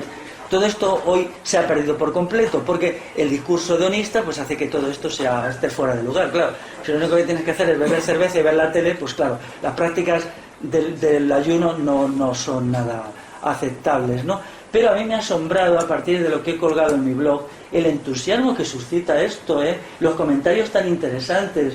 No solamente gente que deja luego un comentario, sino gente que me encuentra y me dice, he visto y tal, y te hacen allí un montón de reflexiones, y lo que tú creías que iba a ser una conversación de 1 minuto entre 4 personas se convierte en una conversación de 1 hora entre 7, ¿no? Incluso te explican experiencias suyas, ¿no? Esto también es muy importante porque estas pequeñas prácticas, que en realidad no tienen mucho peso, son fáciles de hacer, pues claro, cambian de cosmovisión. Cuando se valoran estos elementos, por ejemplo, una sociedad de consumo no puede subsistir si un sector importante de la población valora el ayuno, valora el silencio, valora las prácticas convivenciales. Entonces esto puede levantar una barrera contra lo que es la quinta esencia de la sociedad de consumo. Y ahora de sociedad de consumo va a quedar muy poco, pero incluso lo que queda, ¿no? Otra cuestión que tenemos que cultivar es muy importante, la convivencia. La convivencia está perdida, está totalmente perdida. Somos seres inespirituales en el sentido también de seres incapaces de amar, ¿no? Esto es una cuestión muy clara, no es la primera vez que sucede. Esto pasó al final del Imperio Romano. El Imperio Romano se derrumba. Como el Estado se hizo tan grande que destruyó a la sociedad, pues la gente estaba acostumbrada, igual que nosotros, a vivir conexionada al Estado y no conexionada a sus semejantes. Entonces, cuando se derrumba el Estado, la gente no sabe convivir. Entonces se produce un colapso muy fuerte, cuando luego se dice, no, es que fueron los bárbaros, los vándalos y tal, lo que destruyeron el imperio. Bueno, el imperio le destruyó el Estado por un lado y la incapacidad de la gente para ayudarse y para convivir. Luego después algunos historiadores se inventaron aquello de los vándalos y tal. En realidad los vándalos eran vandálicos, pero no tontos. No se sabe muy bien por qué tenían que ir quemando todas las villas romanas, ¿no? Sería mejor quedárselas y vivir ellos, que es lo que hicieron realmente, ¿no? Aquí en Carranque, por ejemplo, la villa romana más importante de la península ibérica, que está aquí, os invito a que vayáis en los límites entre Madrid y Toledo. La villa esa es construida en el momento final del Imperio Romano y unos 30 años después ya es tomada por las primeras oleadas de pueblos germánicos que llegan, ¿no? Lo que pasa es que se sustituye el hecho cierto de una sociedad que se derrumba por su propia inmoralidad y maldad, en parte culpable la gente, pero sobre todo creada por el Estado. Y como esto no se podía decir, pues los historiadores de la época buscan un factor externo, que llegan los germanos, los suevos, los vándalos y lo queman. Una tontería que no tiene pie ni cabeza, ¿no? Porque claro, los otros lo que querían es quítate tú para ponerme yo, lógicamente, no quemar nada, ¿no? Entonces, pero Claro, hay una cuestión muy interesante, ¿no? El único autor de la época, de los pocos que él comprende lo que estaba pasando, es Salviano de Marsella, y él explica cómo los sectores de sociabilidad que quedaban en la sociedad del siglo V eran los que permitían la regeneración de la sociedad. Quiero decir algo. Estamos en un momento de una catástrofe civilizatoria total. Tenemos que ser conscientes, todo está siendo destruido, todo lo que hace la vida humana buena y superior está siendo destruido si no ha sido destruido ya. Tenemos que abrir los ojos a esta durísima realidad. Entonces, ¿cómo salir de aquí? Es lo que no sabemos muy bien cómo hacerlo. Pero podemos pensarlo. No podemos hacernos ilusiones. Hasta ahora hemos vivido en un estado de incivilidad y barbarie, pero oculto por un bienestar económico artificial. Ahora ya esa envoltura del consumo ha desaparecido. Ya se nos queda, por una parte, la catástrofe espiritual y por otra parte, la catástrofe económica. Es decir, ¿no? Ahora bien, para salir de aquí tenemos que hacer una recuperación de los elementos sustantivos del humano que va a ser de una enorme dificultad. Pero claro, lo primero para eso es conocer realmente lo que está pasando, y eso es la cuestión que yo planteo. La creación de una sociedad convivencial es fundamental. Ahora, ¿hacerla cómo? Pues, en primer lugar, denunciar lo que se ha hecho, ¿no? Denunciar lo que se ha hecho, como se nos ha construido intencionadamente, como elementos que cumplimos el principio de Hobbes de que el ser humano tiene que ser un lobo para el ser humano, ¿no? Yo recuerdo los cientos, miles de libros y películas de hace 20 años sobre todo, y 30, que te enseñaban a odiar, a escupir, a despreciar a los demás, ¿no? Por ejemplo, toda la cortesía antigua se ha perdido. Hay un libro sobre la Sierra de Segura, todas estas sierras que hay ahí en el sur de Albacete, hecho por un hombre que es de allí. Luego él, bueno, fue embajador de España, por ejemplo, en Canadá mucho tiempo, y él cuando se jubila vuelve a su pueblo y escribe un libro maravilloso. Por supuesto no lo conoce casi nadie, claro, los libros buenos no lo lee nadie, ¿no? Y él dedica un capítulo al mundo tradicional. Ese libro es de hace 8 años, o sea, este hombre yo creo que vive todavía. Y él hablaba de la vieja cortesía de los caminos, y decía que en estas sierras de Segura, las villas y tal, qué bonita era la cortesía que había cuando la gente se encontraba, por ejemplo, cuando iban al monte a hacer madera, o cuando iban, ¿no? Y todo aquel ritual de cortesía, de afecto, ¿no? Con ese uso del lenguaje, ese uso del lenguaje que se ha perdido, en el cual se quería transmitir afecto y cariño a los demás, y al mismo tiempo decirle cosas agradables, y de repente surgió todo el maldito pensamiento crítico de la escuela de Frankfurt, por el cual hablar a los otros es escupirles y agredirles. O sea, entonces, claro, si hoy la gente no te agrede, entonces ya no es crítica. O sea, realmente no se dan cuenta que hay que ser crítico con las ideas, no con las personas, ¿no? Y que con las personas tenemos una exigencia de buen trato. Entonces, ¿sería posible volver a las normas de cortesía del siglo XIX adecuadas al siglo XXI? Recuperar, como dice este hombre, la vieja cortesía de los caminos y convertir el lenguaje en algo que nos una y nos eleve, y no en una forma de despellejar a los demás y de destruir, como realmente no ha habido nada más destructivo que la escuela de Frankfurt.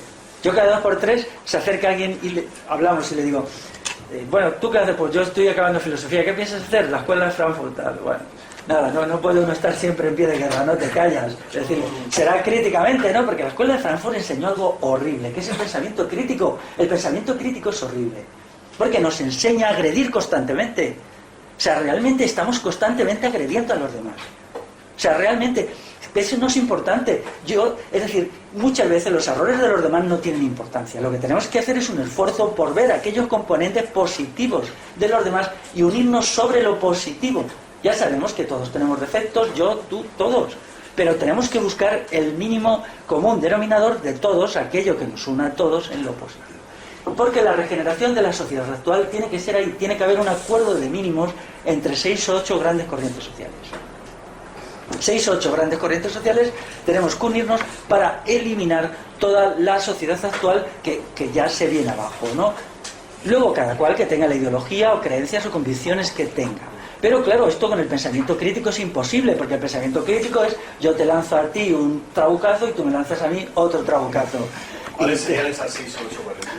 Pues vamos a ver, podría ser, para empezar, primero estaríamos, me voy a citar yo la primera, los que no tenemos una ideología definida, simplemente tenemos una mentalidad experiencial y vivimos de la experiencia y vamos tirando como podemos. Luego podría haber, por un lado, de lo que queda del movimiento obrero del pasado, podría ser una corriente libertaria, y lo poquito que queda del nacionalismo revolucionario en lo que es la periferia. Luego podría quedar alguna cuestión de una combinación de, bueno, vuelta a la ruralidad, aprecio por el mundo rural. Esto tiene mucha fuerza, muchísima fuerza. Es algo que desgraciadamente no acaba de convertirse en una gran fuerza social, pero es una fuerza latente. Y luego podría haber las diversas religiones en su aspecto, digamos, de tolerancia. Las diversas religiones, a mi entender, tienen que considerarse parte del proyecto de transformación social. Más luego pues podrían sumarse otras corrientes menores, filosofía, pensamiento vario, que todavía están muy maduras, ¿no? Esto significaría también, habría que ser comprensivos con gente que proveniente de la izquierda hicieran una reflexión para superar las lacras propias de esta corriente. Entonces tendría que haber un encuentro entre todas estas corrientes y definición de cuál sería la sociedad del futuro que queremos crear. Entonces los valores espirituales serían sustantivos.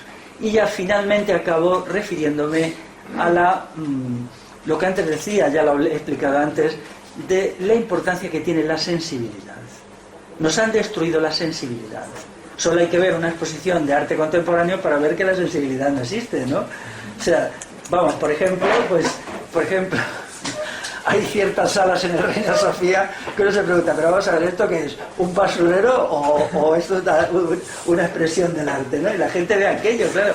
Realmente, yo recuerdo una vez que estuve viendo el Museo de Arte Abstracto de Cuenca, que lo que tiene de bueno es todos los alrededores del museo, que es precioso, Cuenca es una ciudad maravillosa, ¿no? Y yo reflexioné mucho, ¿no?, sobre qué es el arte abstracto aquel, ¿no? Además es un arte subvencionado por el franquismo. Luego yo leí bibliografía y el franquismo pagaba a esa gente, puesto que el museo se inauguró en 1966 y le pagaban muy bien. Ya sabéis que el arte abstracto fue durante los años 50 y 60 subvencionado por la CIA y los organismos ligados a Estados Unidos, ¿no? Entonces realmente, claro, lo que se busca con ahí es un acto de humillación al individuo. Si eso es arte, entonces te tienes que arrodillar ante una chorrada. Y entonces tú te acostumbras a arrodillar ante lo que no entienden. Y todo el asunto consiste en que te arrodilles ante lo que no entienden. Porque una autoridad dice que es arte. Y si tú les haces un corte de mangas a toda esa gente, pues entonces eres un cateto que no entiendes de arte. Sencillamente. Pero claro, el arte, la belleza no solamente es una cuestión del arte, ¿no? Uno puede pasear, por ejemplo, por una aldea, y eso sucede muy a menudo, y te puede dejar abrumado la belleza del lugar, ¿no? Cuenca es abrumador. Hay ciertos rincones de Cuenca, ya que he hablado de ello, que tienen una concentración de belleza y de civilización. Quien hizo esa ciudad a lo largo de los siglos, las diversas civilizaciones, tenían un sentido de la belleza y un sentido de la exaltación de las partes espirituales del ser humano que te deja boquiabierto. Me gustaría saber dónde hay algo hoy del arte contemporáneo que logre no eso o no, 100 veces menos que eso. Por lo tanto, la recuperación del humano, tal como yo lo entiendo, que es la recuperación de la espiritualidad, tendría que ser la búsqueda de la salvación de todo lo que ha sido destruido en los últimos 50 años y sobre todo en los últimos 30 años. ¿Cómo hacerlo? Bueno, pues esto es un tema que ya nos iremos estando en contacto, iremos hablando de ello. Me gustaría hablar también de la libertad, es un valor fundamental, pero prefiero dejarlo porque la libertad reúne unas condiciones de valor espiritual como fin y también como medio para todo lo demás. Está claro que si no somos libres no podemos buscar la verdad, ¿no? Entonces, por eso decía antes que la libertad de conciencia es el presupuesto de toda sociedad civilizada, ¿no? De aquí, lo reconozco, sale un proyecto de cambio social muy ambicioso, pero bueno, los proyectos economicistas que se han hecho en Occidente en los últimos 100 años, ya hemos visto en lo que han acabado, ¿no? Como yo digo, han sustituido el mercado por el tiro en la nuca, ¿no? Y ahí está el caso de Corea del Norte para quien lo quiera ver, ¿no? Allí no hay mercado, pero hay tiro en la nuca, ¿no? Entonces, pues todo esto ya, claro, esto ha creado también un mal momento, porque la gente ha dejado de creer en esos ideales, que ha hecho bien, pero no han sido sustituidos por otros grandes ideales. Entonces ahora tendremos que regenerar la sociedad a través de grandes ideas y grandes ideales, cada cual la suya, con una única condición: vivida con tolerancia y con grandeza. Y he acabado.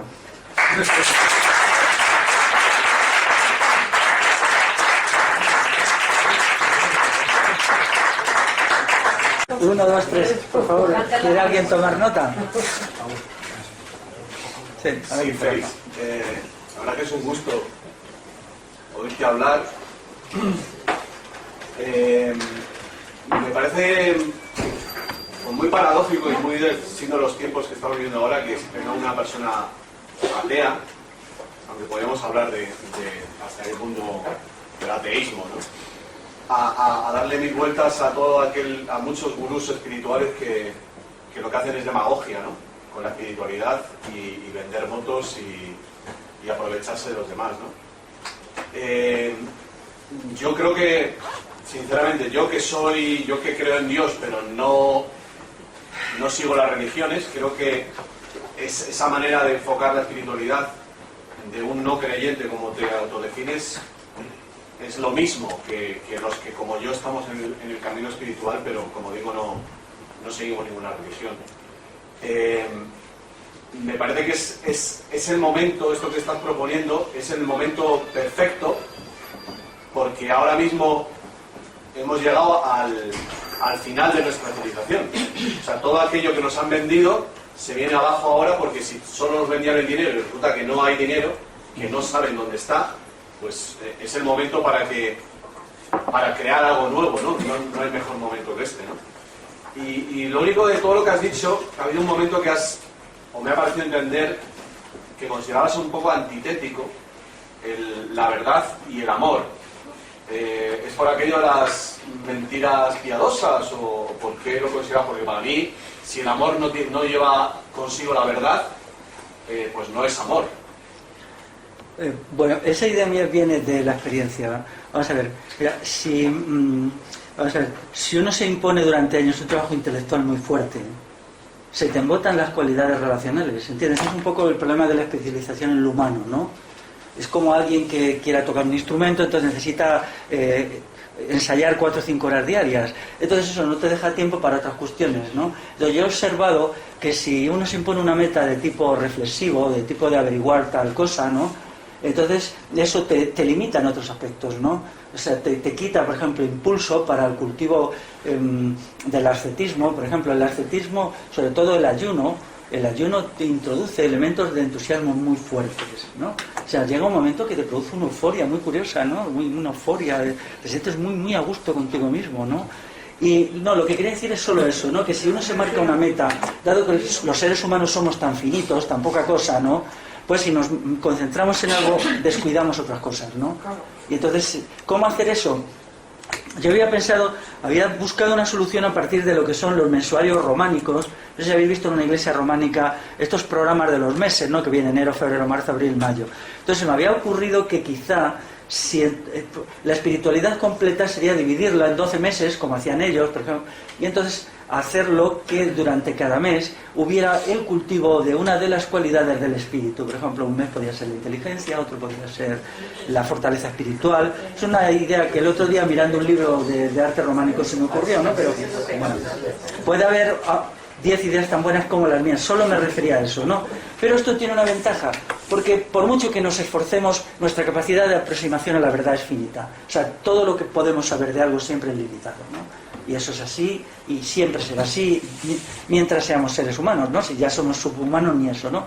Y también en el amor, pues yo entiendo que es imposible arrancar del todo el propio egoísmo. O sea, hay algo que hay dentro del sujeto que nos impide ser realmente como quisiéramos ser, o por lo menos, por eso la vida espiritual es un combate permanente. Esto ya lo dijo un pensador del siglo VIII, que se llamaba Beato de Liébana, que define la vida del espíritu como una lucha permanente, ¿no? Una lucha de yo con yo. O sea, un combate en el cual nunca hay una victoria definitiva, ¿no? Luchamos, conseguimos una victoria, luego una derrota. Y entonces también esta idea de combate consigo mismo es muy creativa, porque permite ir elevando, ¿no? En este combate, ¿no? Entonces, solo me refería a eso, no quiero decir que las cosas puedan estar... Una segunda cosa, respetando perfectamente tu visión, tampoco quiero entrar a un debate, no soy un defensor de la idea de Dios, pero sí me gustaría comentarte que la mera noción del espíritu, de que todos tenemos un espíritu, no implica necesariamente que esos espíritus están conectados, y esa conexión con el espíritu es aquello a lo que llamamos Dios. Bueno, puede ser una interpretación. Yo más sí, y a mí esa interpretación no me crea ningún problema. A mí me gusta mucho tratar con gente religiosa, ¿no? Porque creo que pueden aportar mucho a la sociedad, ¿no? Sobre todo en una sociedad tan enferma como la nuestra. Pero yo no me considero religioso, ¿eh? Ya, no, pero yo lo digo me gusta como... más la palabra espiritual que bueno, religioso. pero incluso gente que se considera religiosa, me gusta y me gusta aprender de ellos, ¿no?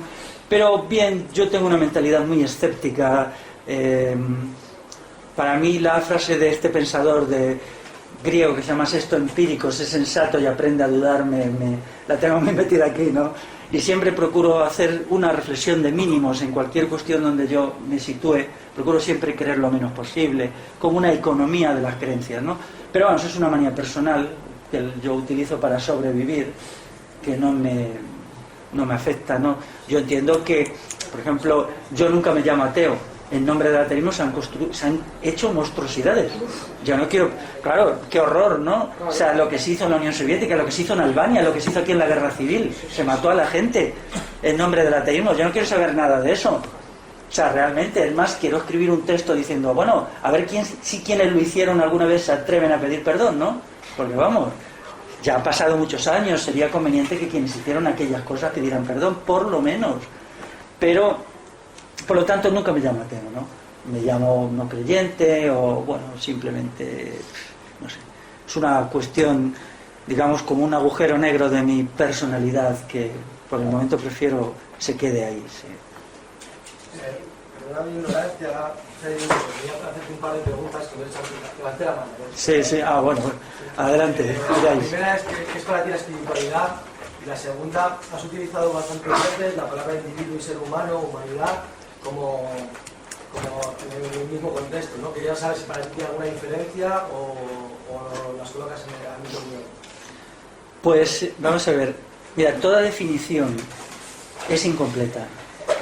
O sea, por ejemplo, yo antes he definido la verdad con 4 o 5 palabras, pero claro, de la verdad podríamos escribir un libro de 1000 páginas, ¿no? Entonces las definiciones no son muy buenas. Yo prefiero usar a veces nociones intuitivas, ¿no? ¿Qué es espiritualidad? Pues más o menos lo que intuitivamente entendemos por espiritualidad. Y luego lo que hacemos es entenderla en sus manifestaciones concretas, ¿no? Creo que todos estamos de acuerdo en que hoy la espiritualidad está bajo mínimos, ¿no? Por lo tanto, ya nos entendemos. Igual, ser humano, pues, y persona, lo entiendo como individuo, lo entiendo como cuestiones equivalentes, sí. Pero no me gusta profundizar mucho en definiciones, porque toda definición es incompleta, ¿no? Porque nuestro conocimiento de cualquier realidad es siempre incompleto, ¿no? También en respuesta a esto, que para mí ser humano, que la humanidad es en sí pues como un concepto moral, ¿no? Que encierra realmente dentro algo, que para mí pues lo llamo más individuo. En esa historia está lo natural y lo natural, como tú hablas, lo puro y lo impuro, ¿no? O sea, en ese registro moral que tú haces, también pues nos podemos mover entre perder la libertad o hablar, pues, por ejemplo, que sea bueno o malo, el incesto, la homosexualidad, ese tipo de cuestiones, ¿no? Que al individuo, pues, podemos decir que esto es natural o es innatural. Por otro lado, creo que esto pues, se estigmatiza en el fondo pues, un poco los deseos de los individuos, que creo que en el fondo es un poco lo que define un poco esta esencia. Creo que en el fondo somos seres deseantes y que parece que en ciertas partes de tu discurso hay detrás de todo esto un juez sobrenatural. Sí que entiendo mucho lo que estaba preguntando el compañero antes, de ese concepto de Dios. También, o sea, me gusta mucho lo que has dicho en un montón de sentido, pero cuando has hablado de héroes, de Hércules, de las 12 pruebas, me suena como a superioridad moral a saco, ¿no? Y ahí sí que veo el tema del machismo y del feminismo. Creo que debería de profundizar un poco en estas cuestiones y no tratarlas tan a la ligera. O sea, como que el tema del patriarcado, tal y como oprime a las personas, habría que mirarlo un poco desde una perspectiva un poco más trabajada. Creo que en el fondo ahí hay un desconocimiento que puede producir odio. Creo que la sociedad del odio es la sociedad patriarcal, es la sociedad machista, y que la sociedad feminista, o la que se basa en los cuidados, en la procreación, en la conservación, en todos estos valores que tú estás poniendo como en algunos momentos buenos, están más desde el otro lado, de lo que entendemos en esta sociedad, características masculinas y femeninas. Simplemente un poco esto, ¿no? Creo que, bueno, pues los deseos definen más al sujeto, que es al final un poco la voluntad, como también hablabas, la libertad. Y ahí termino. Mira, yo no creo que los deseos sean componentes sustantivos. Si yo tengo que elegir un elemento decisivo, para mí son los deberes. Yo leí hace mucho mi libro Los deberes de Cicerón, que es uno de mis libros de cabecera, y ahí coincido con Simone Weil. Simone Weil cree, creo una vida espiritual más rica, que los deberes están primero porque los deseos son manipulables, ¿no? Los deseos surgen de qué? Los deseos se construyen socialmente, ¿no? Y entonces los deberes, sin embargo, incluyen primero una reflexión, o sea, cuáles son mis deberes, y eso es un pensamiento, y en segundo lugar, la voluntad de cumplirlos. Y yo entiendo que para mí el sentido de los deberes y el sentido del esfuerzo está por encima de los deseos. Los deseos, bueno, a mí no me motivan, no. Yo procuro tener los menos deseos posibles, ¿no? Y entonces, pues, creo que es una liberación para el ser humano prácticamente liberarse de los deseos, ¿no? Eso ha sido una práctica de la ascética durante siglos, y entonces quedamos libres para cumplir grandes tareas como es la lucha por la verdad, por la libertad, otras. Pero hay diversas interpretaciones de la espiritualidad, por supuesto. No, yo quería solo comentar así por encima que me ha llamado la atención lo que has dicho de la masa proletaria. Aprendía las cosas en los libros, la aprendía en la vida. O sea, había una gran admisión de teorías porque era su experiencia vivida. Yo siempre lo digo. La gente seguía a Kropotkin porque Kropotkin, como autor anarquista, planteaba cosas que eran muy cercanas a la experiencia de la gente en sus pueblos y en sus aldeas. Entonces no es porque leyeran a Kropotkin, sino más bien que Kropotkin lo leían porque le recordaba a su mundo tradicional, ¿no? Eso, para entender eso hay que estudiar la historia de España, llamémosla así, que es muy distinta a la de otros lugares europeos, incluso a veces es antagónica. Y había, pues, el libro este de Félix Martí Báñez, es una maravilla, y eso no quiere decir que yo esté totalmente de acuerdo con él, eso no tiene importancia. Que yo esté o no de acuerdo con algo no tiene mucha importancia. Yo, claro, no escribiría ese libro. Solo digo que es un libro valioso, ¿no? Tampoco estoy yo de acuerdo conmigo mismo muy a menudo, ¿no? Unos días pienso una cosa y otros otra, o sea que no es eso. Pero sí, había una gran vida intelectual. Quizás, fíjate tú, falló una cuestión. En el momento de la guerra civil, esa vida intelectual era muy literaria, era muy a la española, y no se creó en algo, nunca hubo una estrategia, un análisis de qué se tendría que hacer para derrotar al fascismo. Ahí falló. Es patético, ¿no? En la guerra civil las cosas se hicieron muy mal, muy mal. Los que somos unos entusiastas de los análisis estratégicos y tal, por más que no seamos nunca capaces de hacer ninguno, eso es, te pasa la vida diciendo, voy a hacer un análisis estratégico, y todavía no he hecho ninguno, pero bueno, a lo mejor un año de estos lo hago, ¿no? Entonces eso no se hizo, no. Era una tradición española muy decimonónica, muy literaria, que venía en parte de que había muchos intelectuales vinculados a la Iglesia Católica, eran todos de letras, no eran de ciencias. Y bueno, pues, pero justo hasta el 18 de julio de 1936, bueno, hay estudios por ahí la cantidad de revistas que había, y lo que se leía. Había cantidad de editoriales, se leían miles de libros, pero lo leía la gente, no era una. Además, aquí leía más el pueblo que las élites. En las élites eran Ortega y los 4 exquisitos que le seguían, pero era el pueblo, la gente normal, los trabajadores. Y había un gran, sobre todo en el mundo libertario. El mundo libertario, si hay un estudio por ahí que dice que había trabajadores libertarios que tenían un nivel de cultura impresionante y que eran capaces de mantener debates sobre filosofía con profesores de filosofía en los años 35, 36, ¿no? Tenían unas bibliotecas maravillosas, incluso algunas de ellas han sido estudiadas, de miles de volúmenes, de todo, ¿no? Todo eso se ha perdido, desgraciadamente. Esa fue la gran tragedia de la guerra, ¿no? Se perdió ese mundo que ya no hemos podido reconstruir. Hoy ya no hemos sido capaces de reconstruirlo. Yo te quería preguntar, a raíz de lo que has dicho a la izquierda, y a raíz de que quiero presentarte precisamente una persona, cuando hablas de izquierda, dices, o sea, no sé exactamente a qué izquierda te refieres, ¿no? Hoy, por ejemplo, había un anuncio del Sabadell, del Banco Sabadell, y están Marcos Manuel y Ana Belén, que son del PC, históricos, en un anuncio de Sabadell llevándose básicamente 2 millones de euros de publicidad, ¿no? Eso no es la izquierda, evidentemente. El PSOE no es la izquierda porque evidentemente ha trabajado con la trilateral, con el CFR, con miembros de Bilderberg, entonces tampoco son izquierda, ¿no? Son mercaderes. Cuando te refieres a la izquierda, ¿te refieres exactamente a qué? Bueno, quiere decir que yo considero que yo nunca voto, por lo tanto no estoy haciendo propaganda a favor de la derecha, claro, porque nunca he votado y no pienso votar nunca, ¿no? No quiero meterme en esas cosas. Pero, o sea, para mí izquierda y derecha son la misma cosa, ¿no? Hay un hecho que lo define, que es precisamente la Constitución de 1978. El documento fundamental, la ley básica actual, surge de un pacto entre la derecha y la izquierda y está desde Fraga hasta el representante del Partido Comunista, que era el señor Jordi Soler Turán, ¿no? Que murió hace poco. Y luego está el PSOE y luego está UCD, ¿no? Son 5. Por lo tanto, yo creo que estas distinciones izquierda-derecha deberíamos superarlas, ¿no? Yo propongo que pensemos en términos de revolución integral, que es, bueno, la izquierda y la derecha, pues vale lo mismo. Hay un hecho cierto, a mí no me importa, de vez en cuando en alguna charla me sale gente y dice, nosotros somos marxistas. Bueno, pues si soy marxista, es revolucionario, supongo, ¿no?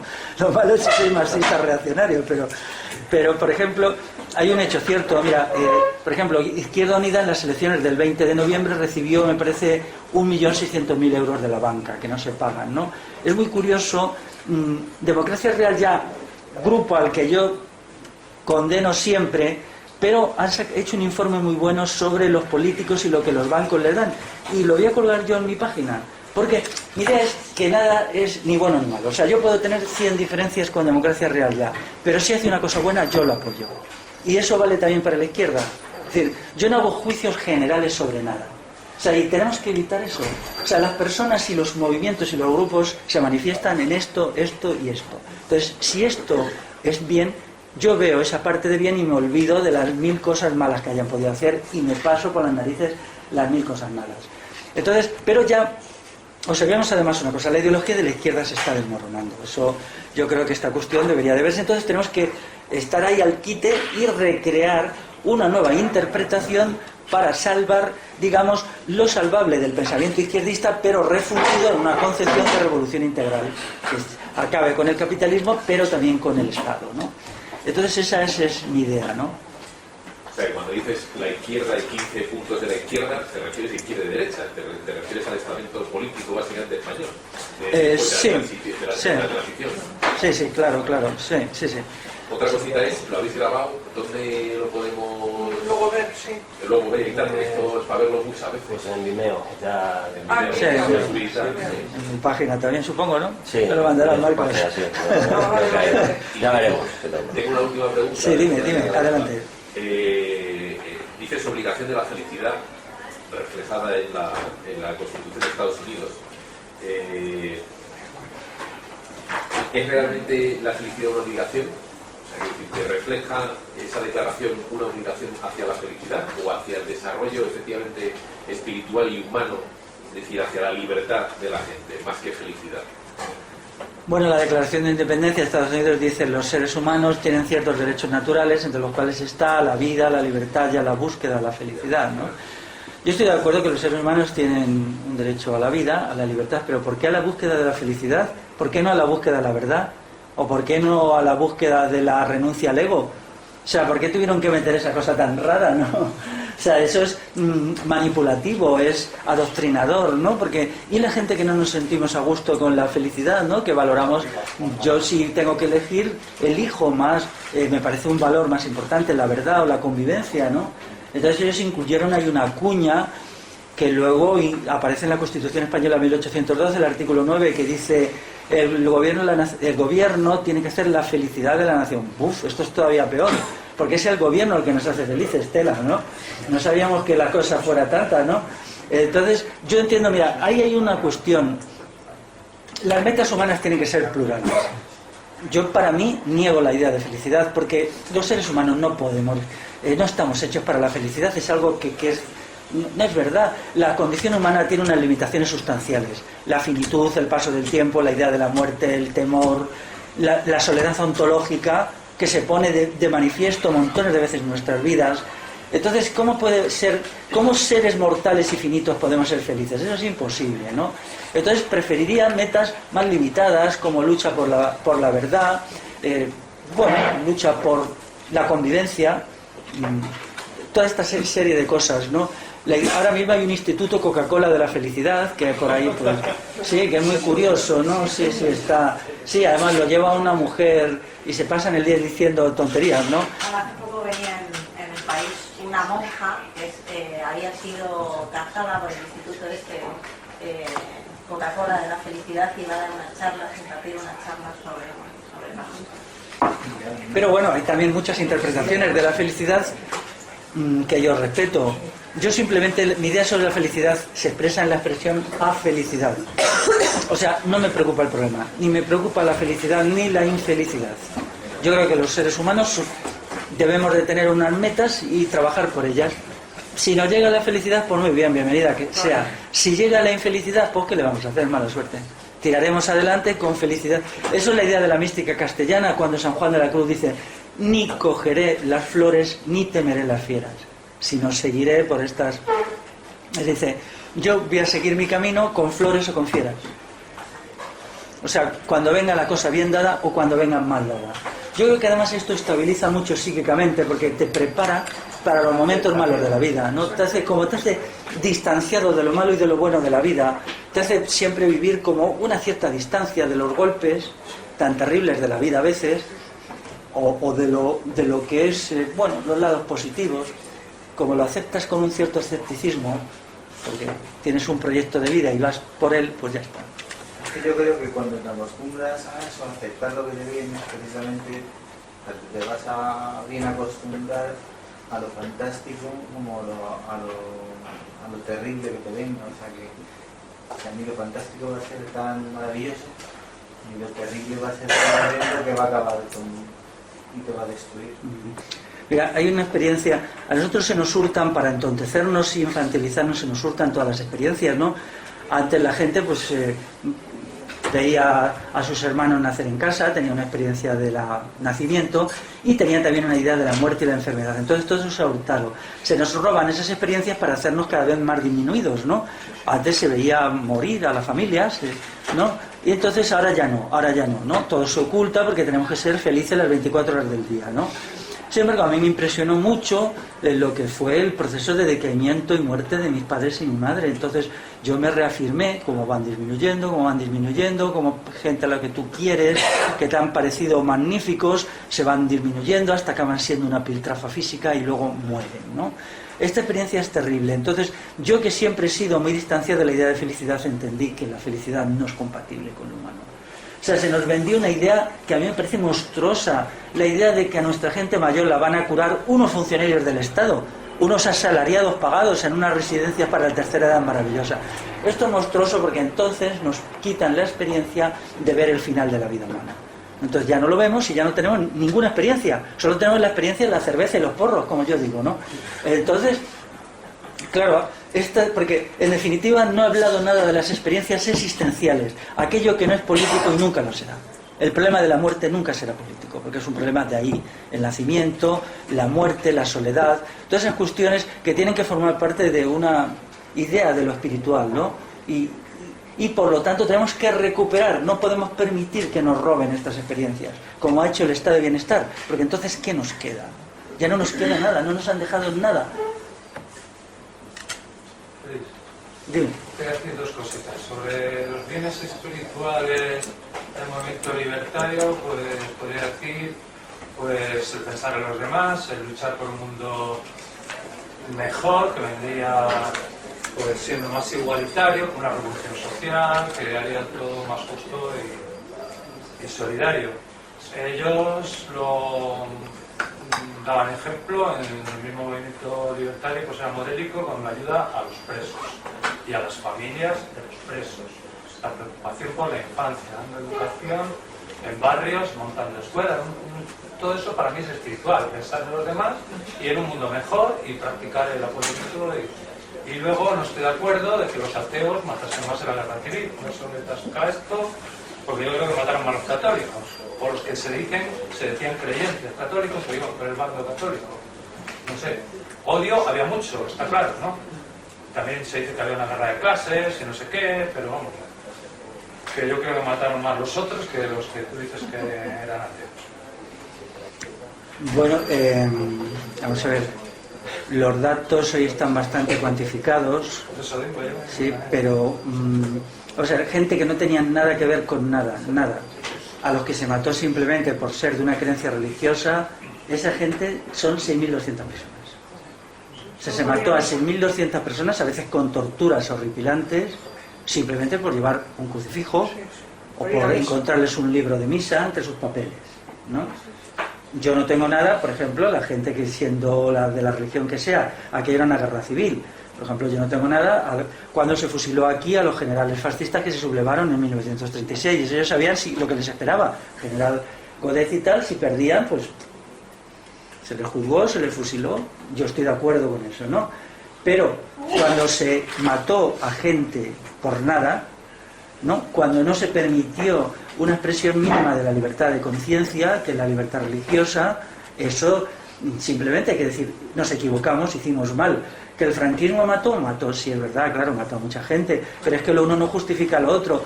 Yo pienso que los proyectos revolucionarios tienen que tener una superioridad moral.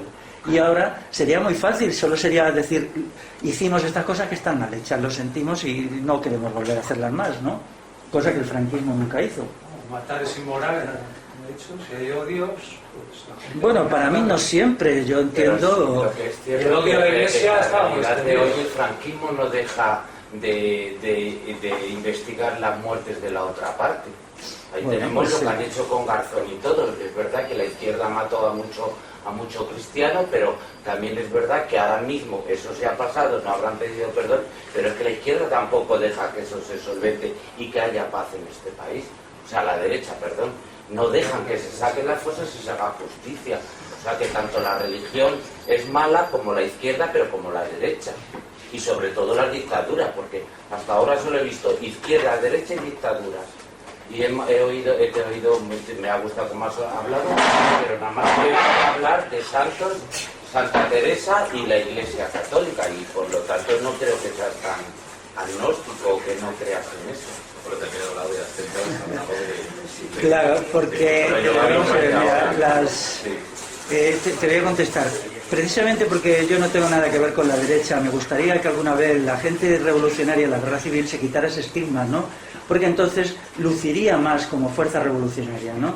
Es decir, si ellos simplemente reconocieran, ¿no?, los sectores revolucionarios de la guerra civil que hicieron mal en matar a gente por sus creencias religiosas, eso daría brillo a, como yo espero de esos sectores, grandes cosas en el futuro. Creo que se quitarían ese estigma y las cosas irían mejor. O sea, eso sería muy fácil decirlo, ¿no? O sea, pero yo no siempre estoy en contra de la violencia, pienso que hay una violencia legítima. Yo entiendo que cuando se resistió aquí al alzamiento militar en julio del 36 era una violencia legítima. Si yo hubiera estado allí, lo hice. Yo estaba aquí en Madrid cuando hubo el golpe el 23F, cuando yo me enteré fui allí, yo estuve allí cuando lo de Tejero y que gritábamos, armas, armas, armas. No estábamos muchos, pero estuve 3 horas allí gritando armas, armas. Si hubieran repartido armas, yo habría luchado contra Tejero y su gente, sin ninguna duda. Yo fui allí a luchar, tengo que decirlo, ¿no? Y me enorgullezco mucho de haberlo hecho. Pero una cosa es eso y otra cosa es matar a gente tontamente, ¿no? Yo no pretendo que se haga gran cosa, solo que se diga, hicimos mal, en esto hicimos mal, y ya está. No somos mataturas. Que la derecha ha hecho atrocidades, sí, pero el conflicto derecha-izquierda ya está superado. Y respecto a lo que tú dices, pienso que en las cuestiones del espíritu, las fuerzas revolucionarias tienen mucho que aprender de las creencias del pasado. Yo considero, por ejemplo, que en la mística castellana es fundamental su generalización e interiorización si queremos realmente destruir el capitalismo. Porque sin una ética interiorizada del desinterés no se puede acabar con el capitalismo. El capitalismo es el interés, es el beneficio, ¿entiendes? Entonces yo creo que tiene que haber como una regeneración de un pensamiento anticapitalista que está moribundo. O sea, que está moribundo realmente, ya no convence a nadie. Daros cuenta que ya no quedan pensadores de la izquierda, o los que quedan son muy mayores. Entonces tenemos que volver a repensar todo el asunto. Y lo que yo intento modestamente es repensarlo. Pero vamos, yo he sido una persona del movimiento obrero desde los 18 años. Y siempre he estado en primera fila y lo que he contado del 23F, pues Es una de las muchas veces que yo he estado en situaciones de ese estilo, ¿no? Y creo que ahora tenemos que pensar un poco con la cabeza y buscar fórmulas nuevas que regeneren un pensamiento que es necesario regenerar, entiendo. Es como, por ejemplo, Mira, ya no se puede mirar el 15M, yo he estado con el 15M casi desde el primer día. Ha demostrado algo taxativamente: sin una recuperación de la calidad del sujeto ya no se puede hacer nada. La calidad del sujeto es el factor limitante número 1 hoy. Yo recuerdo en el encuentro Rurales Enredados de Cap de Sasso en Huesca, que después de una charla mía nos reunimos allí en el comedor informalmente, 20 y tantas personas que no nos conocíamos de nada, y cuando un amigo que era de Asturias dijo: no puede hacerse ya nada si no tenemos una cosmovisión de la reconstrucción del sujeto. Pero nada de nada. Todo el mundo dijimos de acuerdo, unánimemente. Sobre todo después de lo que había pasado en la asamblea de por la mañana, que fue un bochornoso. Fue tan bochornoso que yo ni quise intervenir. Que cuenten la gente que quiera lo que pasó y lo que se debatió en la asamblea maldita. Entonces, claro, cuando ya está tan claro que si no regeneramos al sujeto no podemos hacer nada en lo político, tenemos que inventarnos fórmulas de regeneración. Entonces, lo que yo he explicado aquí son elementos regenerativos.